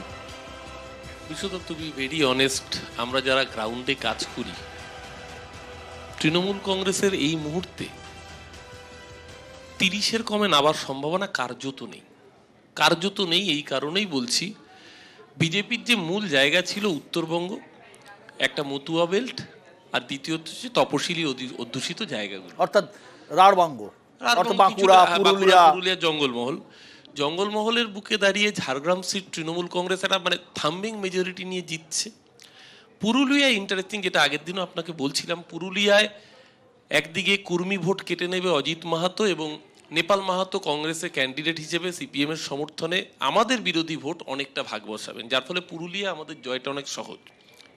বাঁকুড়ায় বিজেপির প্রার্থীকে নিয়ে বিজেপির যে অন্তর্দলীয় কোন্দল, স্বয়ং কেন্দ্রীয় প্রতিমন্ত্রীকে তালাবন্ধ করে রেখেছে বাঁকুড়ার বিধায়ক। এই জায়গায় বাঁকুড়া, পুরুলিয়া, ঝাড়গ্রাম, মানে আদিবাসী জঙ্গলমহল অধ্যুষিত এই অঞ্চল এবং মেদিনীপুর, তার সাথে এই 4টি আসন তৃণমূল কংগ্রেস মানে একদম শিওর শট হিসেবে জিতছে। তার সাথে সাথে যে মতুয়া অধ্যুষিত জায়গা ছিল, সেখানে বনগাঁতে তৃণমূল কংগ্রেস এবার সিটটাকে পুনরুদ্ধার করবে। এটা আমার ব্যক্তিগত মত। উত্তরবঙ্গে ইতিমধ্যে আপনারা দেখিয়েছেন যে বিজেপি তার নিজের আসন হারাচ্ছে। আমার কাছে যদি বলেন, উত্তরবঙ্গে রায়গঞ্জ তৃণমূল জিতছে, বালুরঘাট তৃণমূল জিতছে। আমি যে শেষ করে নিচ্ছি, যেহেতু উত্তরবঙ্গ দিয়ে শুরু করছি, বালুরঘাট তৃণমূল জিতছে, আর জলপাইগুড়ি এবং কোচবিহার, এই 4টে আসন বিজেপির হাতছাড়া হচ্ছে এবং তৃণমূল কংগ্রেসের পকেটে আসছে। আপনি কত বলছেন? আমি তো বলছি 30-এর কমে তৃণমূল নামছে না। দেবজিৎ, মানে দেখুন, অরূপদার সঙ্গে তো এরকম যুদ্ধ করে লাভ নেই। 3 দিনের জন্য একটু খুশি থাকাই ভালো, সবাই খুশিতে থাকুন, এটা আমিও চাইবো। দেখুন, তো ওরকম 42-এ 40 এরকম বলতে তো পারবো না। তবে একথা ঠিক যে 24-এর পর থেকে আমাদের গোনা শুরু হবে। উত্তরবঙ্গে যে কটা সিট আমরা পেয়েছিলাম, ধরুন 7টা তো আমরা জিতেই ছিলাম, তার সঙ্গে আমি প্রথমেই যখন ডিবেট শুরু হলো সেই সময় বলেছিলাম যে আরও 2টো আমাদের ডার্ক হর্স বেরোনোর চান্সেস সব থেকে বেশি, ঠিক আছে। আর এরপরে জঙ্গলমহলের কোনো সিট আমরা হারাবো না, তার সঙ্গে যুক্ত হতে পারে, আমাদের যুক্ত হবে কাঁথি আর তমলুক। তো ন্যাচারালি যে আমাদের যে সিটের নিষ্কর্ষ আপনারা দেখাচ্ছেন, আরেকটা অবাক কাণ্ড, বিশ্বদা এটাও খেয়াল করবেন যে যদি খারাপ হয় তৃণমূলের, খারাপ হয় বিজেপির, তাহলেও আমরা তিনটাতে এগিয়ে আছি। আর যদি ভালো হয় তৃণমূলের, ভালো হয় বিজেপি, দুজনেরই ভালো হয়েছে, তাহলেও আমরা তিনটাতে এগিয়ে আছি। তা এই ব্যাপারটা দেখার মতো।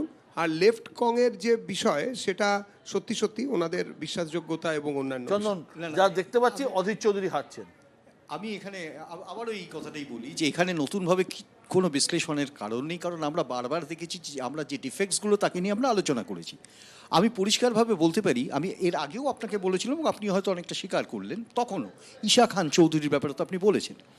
আমি ঈশা খান চৌধুরীর সাথে সাথে অধীর চৌধুরীকে, কারণ অধীর চৌধুরীকে যারা জানেন তারা জানেন তার পার্সোনাল, যদি অন্য কোনো নেতা থাকতেন বা অন্য কোনো ক্যান্ডিডেট থাকতেন তাহলে হয়তো একটা প্রশ্ন থাকতো, কিন্তু অধীর চৌধুরীকে পার্সোনালি যারা জানেন, তার কংগ্রেস এবং অধীর চৌধুরীর একটা গ্রেট কম্বিনেশন এবং তার একটা ব্যাপক হেমন্ত বহুগুণে এলাহাবাদ থেকে হেরে গিয়েছিলেন। না, সেটা হারতে পারেনি, এ তো ইন্দিরা গান্ধী হেরেছিলেন, সুতরাং এটাকে সামনে নিয়ে আসাটা আনাটাই ভালো। আমি যেটা বলতে চাই, প্রতিটা নির্বাচন বিশ্বদা, প্রতিটা নির্বাচনে ইন্দ্রপতন ঘটবে, প্রতিটা নির্বাচনে ছন্দপতন ঘটবে, এখানে কোনো কিন্তু নেই, সব নির্বাচনে ঘটেছে। বিজেপিও জানতো না 18টা সিট কিভাবে আসবে, ঠিক এই মুহূর্তে বিজেপিও জানে না। যদি ওকে ক্যালকুলেটিভ মেথডে বলতে বলা হয় তাহলে ও হয়তো 11টা 12টার বেশি যেতে পারবে না। সুতরাং এসব পারসেপশনের কথা না বলে আমরা 4 তারিখ পর্যন্ত অপেক্ষা। আসলে একটা তো বিশ্লেষণ চলছিল যে এখানে টিএমসির যে আসন সংখ্যা দেখানো হচ্ছে, একটা পসিবিলিটি ছিল যে এই আসন সংখ্যাটা আরও বেড়ে যাওয়ার। মানে কি কারণে? কারণ আবারই বলছি 2 মাস সময়, কারণ এই ভোটটা দীর্ঘদিন ধরে ঘটেছে। যত ভোটটা গড়িয়েছে, নির্বাচন গড়িয়েছে, সারা দেশেও একটা পরিবর্তন মনে হয়েছে, রাজ্যেও সেটা মনে হয়েছে। এবং যেটাকে বারবার বলা হচ্ছে, এই রাজ্যের ভোট সম্পর্কে কেউ আগের থেকে গত কয়েকদিন কেউ কিছু বিচার করতে পারছে না। তার কারণ এখানে একটা এক্স ফ্যাক্টর কাজ করার কথা। এখানে নিশ্চয়ই বাম ফ্রন্ট একটা প্রচুর আসন সংখ্যা পেয়ে যাবে। কংগ্রেস বহরমপুরের বাইরেও, মালদার একটার বাইরেও আরও প্রচুর আসন সংখ্যা পেয়ে যাবে। বিষয়টা এরকম নয়, কিন্তু ভোট পার্সেন্টেজ, এই থার্ড যেটা এক্স ফ্যাক্টর বারবার কথা, যদি বাড়ে তাহলে সেক্ষেত্রে কিন্তু তৃণমূল কংগ্রেসের আসন সংখ্যাটা এই জায়গায় থাকার কথা নয়, এবং ভারতীয় জনতা পার্টির আসন সংখ্যাটাও 12 থেকে 15-16 এর মধ্যে কোথাও থাকবার কথা। কিন্তু এক্সিট পোল তো সে কথা বলছে না, ফলে 4 পর্যন্ত আমাদের অপেক্ষা করতেই হবে। একটু আগে দেবজিৎ বলল অরূপকে, আমরা পরস্পর শুনছিলাম কথা যে এখন এটা ভেবে সন্তুষ্ট থাকো।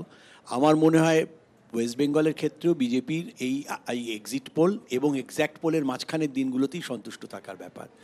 18 থেকে 21 যে তৃণমূলের সংখ্যা, এটি দাঁড়ায় না বাস্তবে, কারণ অনেকগুলি বাস্তব ফ্যাক্টর, এবং আমরা প্রত্যেকটা জায়গার যদি একদম ধরে ধরে বিচার করি তাহলেই বুঝবো এর থেকে 24-এর থেকে অনেক বেশি, মানে বিজেপির অন্তত 27 থেকে কাউন্টিং, 26-27 থেকে কাউন্টিং শুরু হওয়া উচিত বিজেপি, তৃণমূলে 26-এর ওপর থেকে, বাস্তবের জায়গা থেকে, বাস্তবের জায়গা থেকে 26-এর ওপর থেকে কাউন্টিং শুরু হওয়া উচিত তৃণমূলের পক্ষে, এটুকু আমি মনে করি। তোকে একটা দিলীপ ঘোষ ইন্টারভিউ দিয়েছিলেন, সেই ইন্টারভিউতে বলেছিলেন যে 2021-এ এরকম এক্সিট পোল দেখে বিজেপির অনেকে নাকি স্যুট বানাতে চলে গেছিল। এবার যদি এই এক্সিট পোল দেখে আবার বিজেপির অনেক প্রার্থীরা, এবার তো দিল্লির ব্যাপার, কেন্দ্রীয় মন্ত্রী হবেন এই প্রত্যাশা যদি স্যুট বানিয়ে ফেলেন তাহলে আলাদা কথা, না হলে কিন্তু আমার মনে হয় না যে বিজেপির পক্ষে গতবারের সাফল্যকে ধরে রাখা একদম। এবং এই নিয়ে বিতর্ক আছে, সবার মধ্যেই বিতর্ক আছে, যেহেতু সারা ভারতবর্ষের ঘটনা, সারা ভারতবর্ষ নিয়ে আমি বলছি না, কারণ সারা ভারতবর্ষের ওই মানে ছোট ছোট জায়গাও চিত্র কি হবে আমাদের পক্ষে এই স্টুডিওতে বসে বলা সম্ভব নয়। এটা একটা ওভারঅল সার্ভে ন্যাশনাল নেটওয়ার্ক থেকে হয়েছে, সুতরাং এটা কি হবে না হবে সেটা 4 তারিখে ফলাফলে বোঝা যাবে। কিন্তু কোথাও একটা সাংবাদিক হিসেবে প্রায় 30 বছরের বেশি কাজ করার অভিজ্ঞতা থেকে আমি একটা মোটামুটিভাবে একটা ধারণা করেছি। পশ্চিম বাংলাকে যতটুকু চিনি, এত বছর ধরে ভোট করছি, প্রায় 1993 সাল থেকে কাজ করার সূত্রে গোটা পশ্চিমবঙ্গের সমস্ত গ্রাম শহর একাধিকবার ঘুরে গেছি, এবারের ভোটেও আমি প্রচুর ঘুরেছি।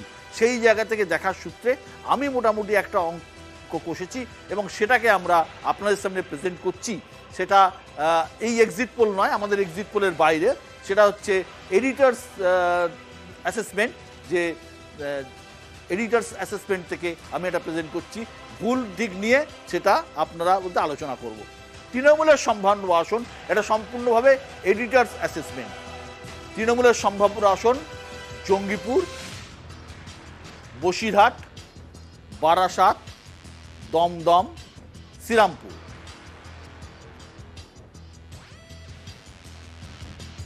হুগলি, বর্ধমান পূর্ব, বোলপুর, বীরভূম, ঝাড়গ্রাম। ঘাটাল, উলুবেড়িয়া, হাওড়া, কলকাতা উত্তর, কলকাতা দক্ষিণ। যাদবপুর, জয়নগর, মথুরাপুর, ডায়মন্ড হারবার। তৃণমূলের সম্ভাব্য আসন সংখ্যাটা একবার দেখাও কত হচ্ছে, একবার আমাকে বলো, আরেকবার বলা হোক।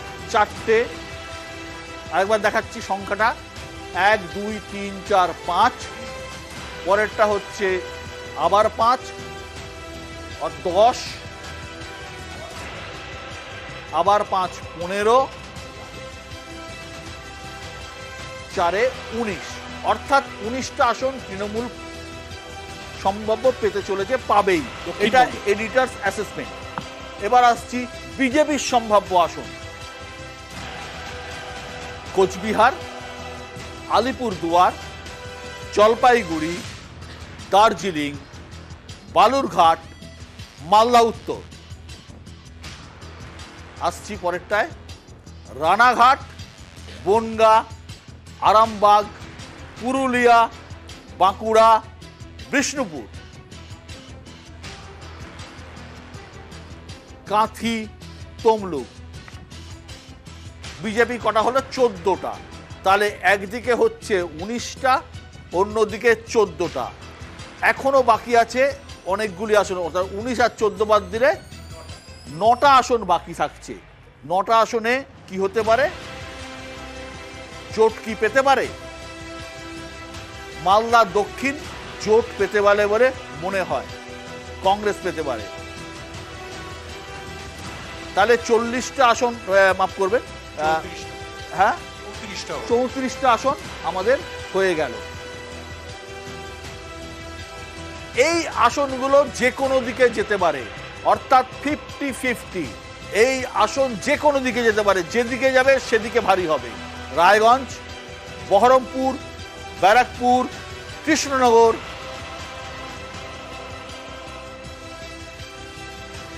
বর্ধমান, দুর্গাপুর, আসানসোল, মুর্শিদাবাদ, মেদিনীপুর। এই 8টি আসন যে কোনো দিকে যেতে পারে। এই 8টি আসনের মধ্যে 50-50 হতে পারে, 8টি আসন একদিকে যেতে পারে, 8টি আসন অপর দিকে যেতে পারে।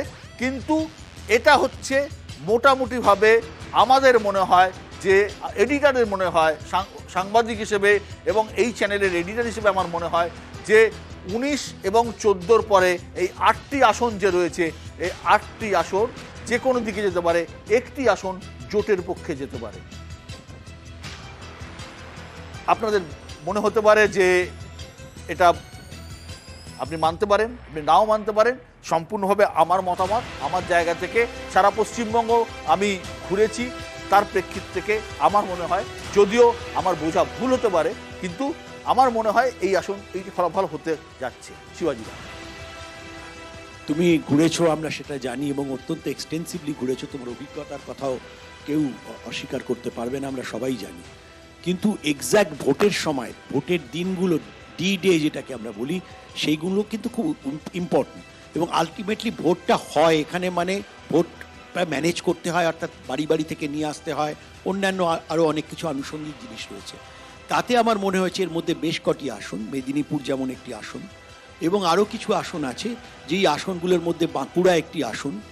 এই আসনগুলোর মধ্যে আরও কিছু আসন আছে, যেই আসনগুলির মধ্যে কিন্তু একটা ডাউট আছে, যে অর্থাৎ সেই আসনগুলির মধ্যে সেখানে কিন্তু বিজেপির পক্ষে সেগুলি তেমনভাবে পাওয়ার সম্ভাবনা কম বলে আমার মনে হয়। আমি তমলুক আর কাঁথি নিয়ে কিছু বলবো না, কারণ তমলুক কাঁথিকে এক ধরনের গড় বলা হচ্ছে, কিন্তু আমি তমলুকের ক্ষেত্রে অন্তত বলবো, কাঁথির ক্ষেত্রেও বলবো, সেটাও কিন্তু প্রায় 50-50। না আমি সুমন,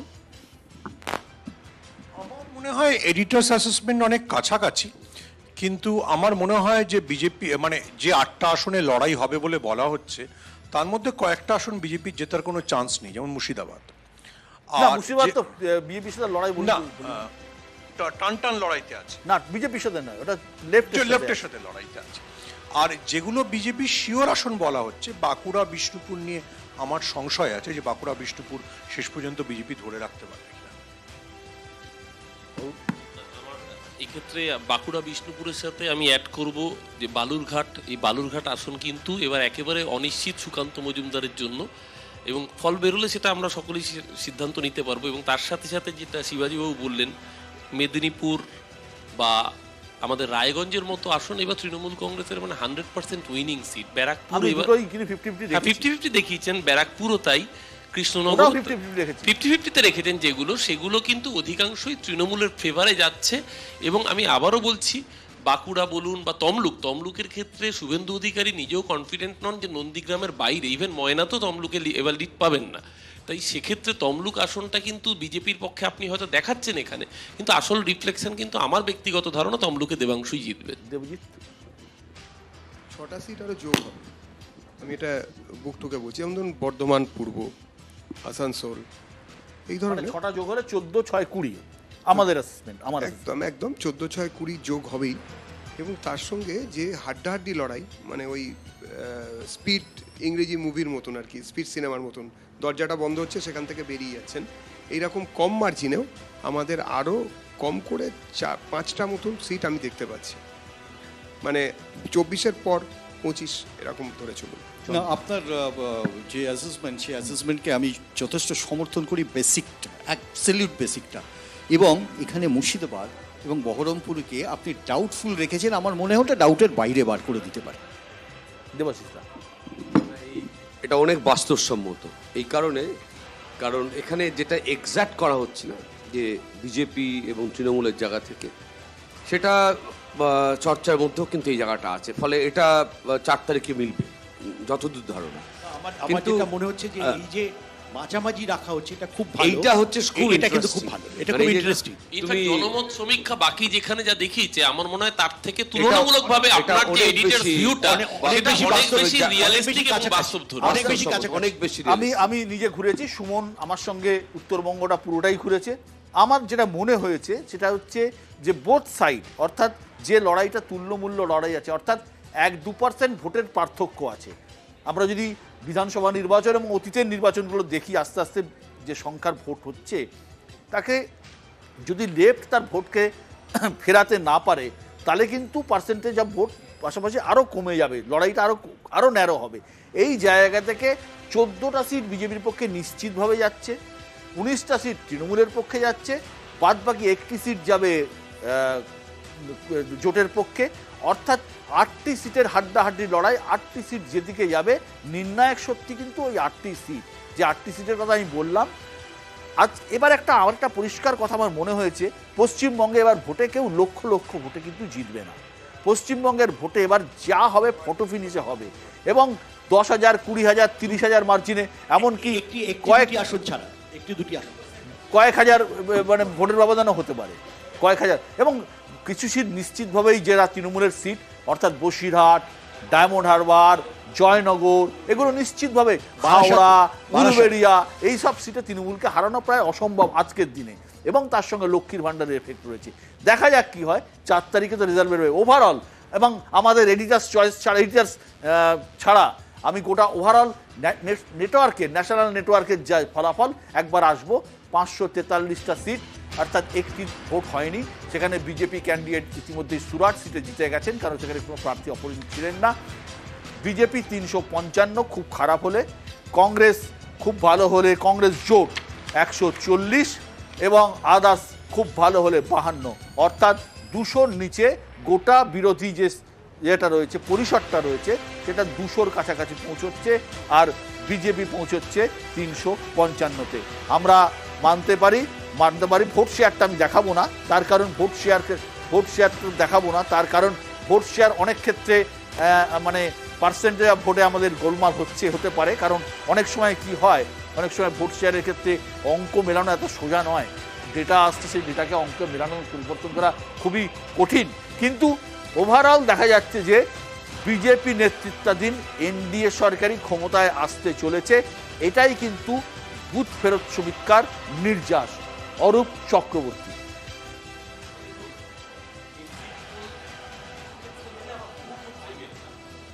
মাইক। এক্সিট পোল কিছু ক্ষেত্রে মেলে, আবার বহু ক্ষেত্রে মেলে না। 2004 সালে যখন সবাই শাইনিং ইন্ডিয়া স্লোগান দিয়েছিল, কেউ ভাবেনি অটল বিহারী বাজপেয়ী ওইভাবে পরাজিত হবেন। আবার একইভাবে 2021-এর বিধানসভা নির্বাচনের যদি আপনি দেখেন, প্রায় সব এক্সিট পোল বিজেপিকে, কয়েকটা এক্সিট পোল তো বিজেপিকে মেজরিটি দিয়ে দিয়েছিল, কিন্তু কার্যত বিজেপি মুখ থুবড়ে পড়েছিল।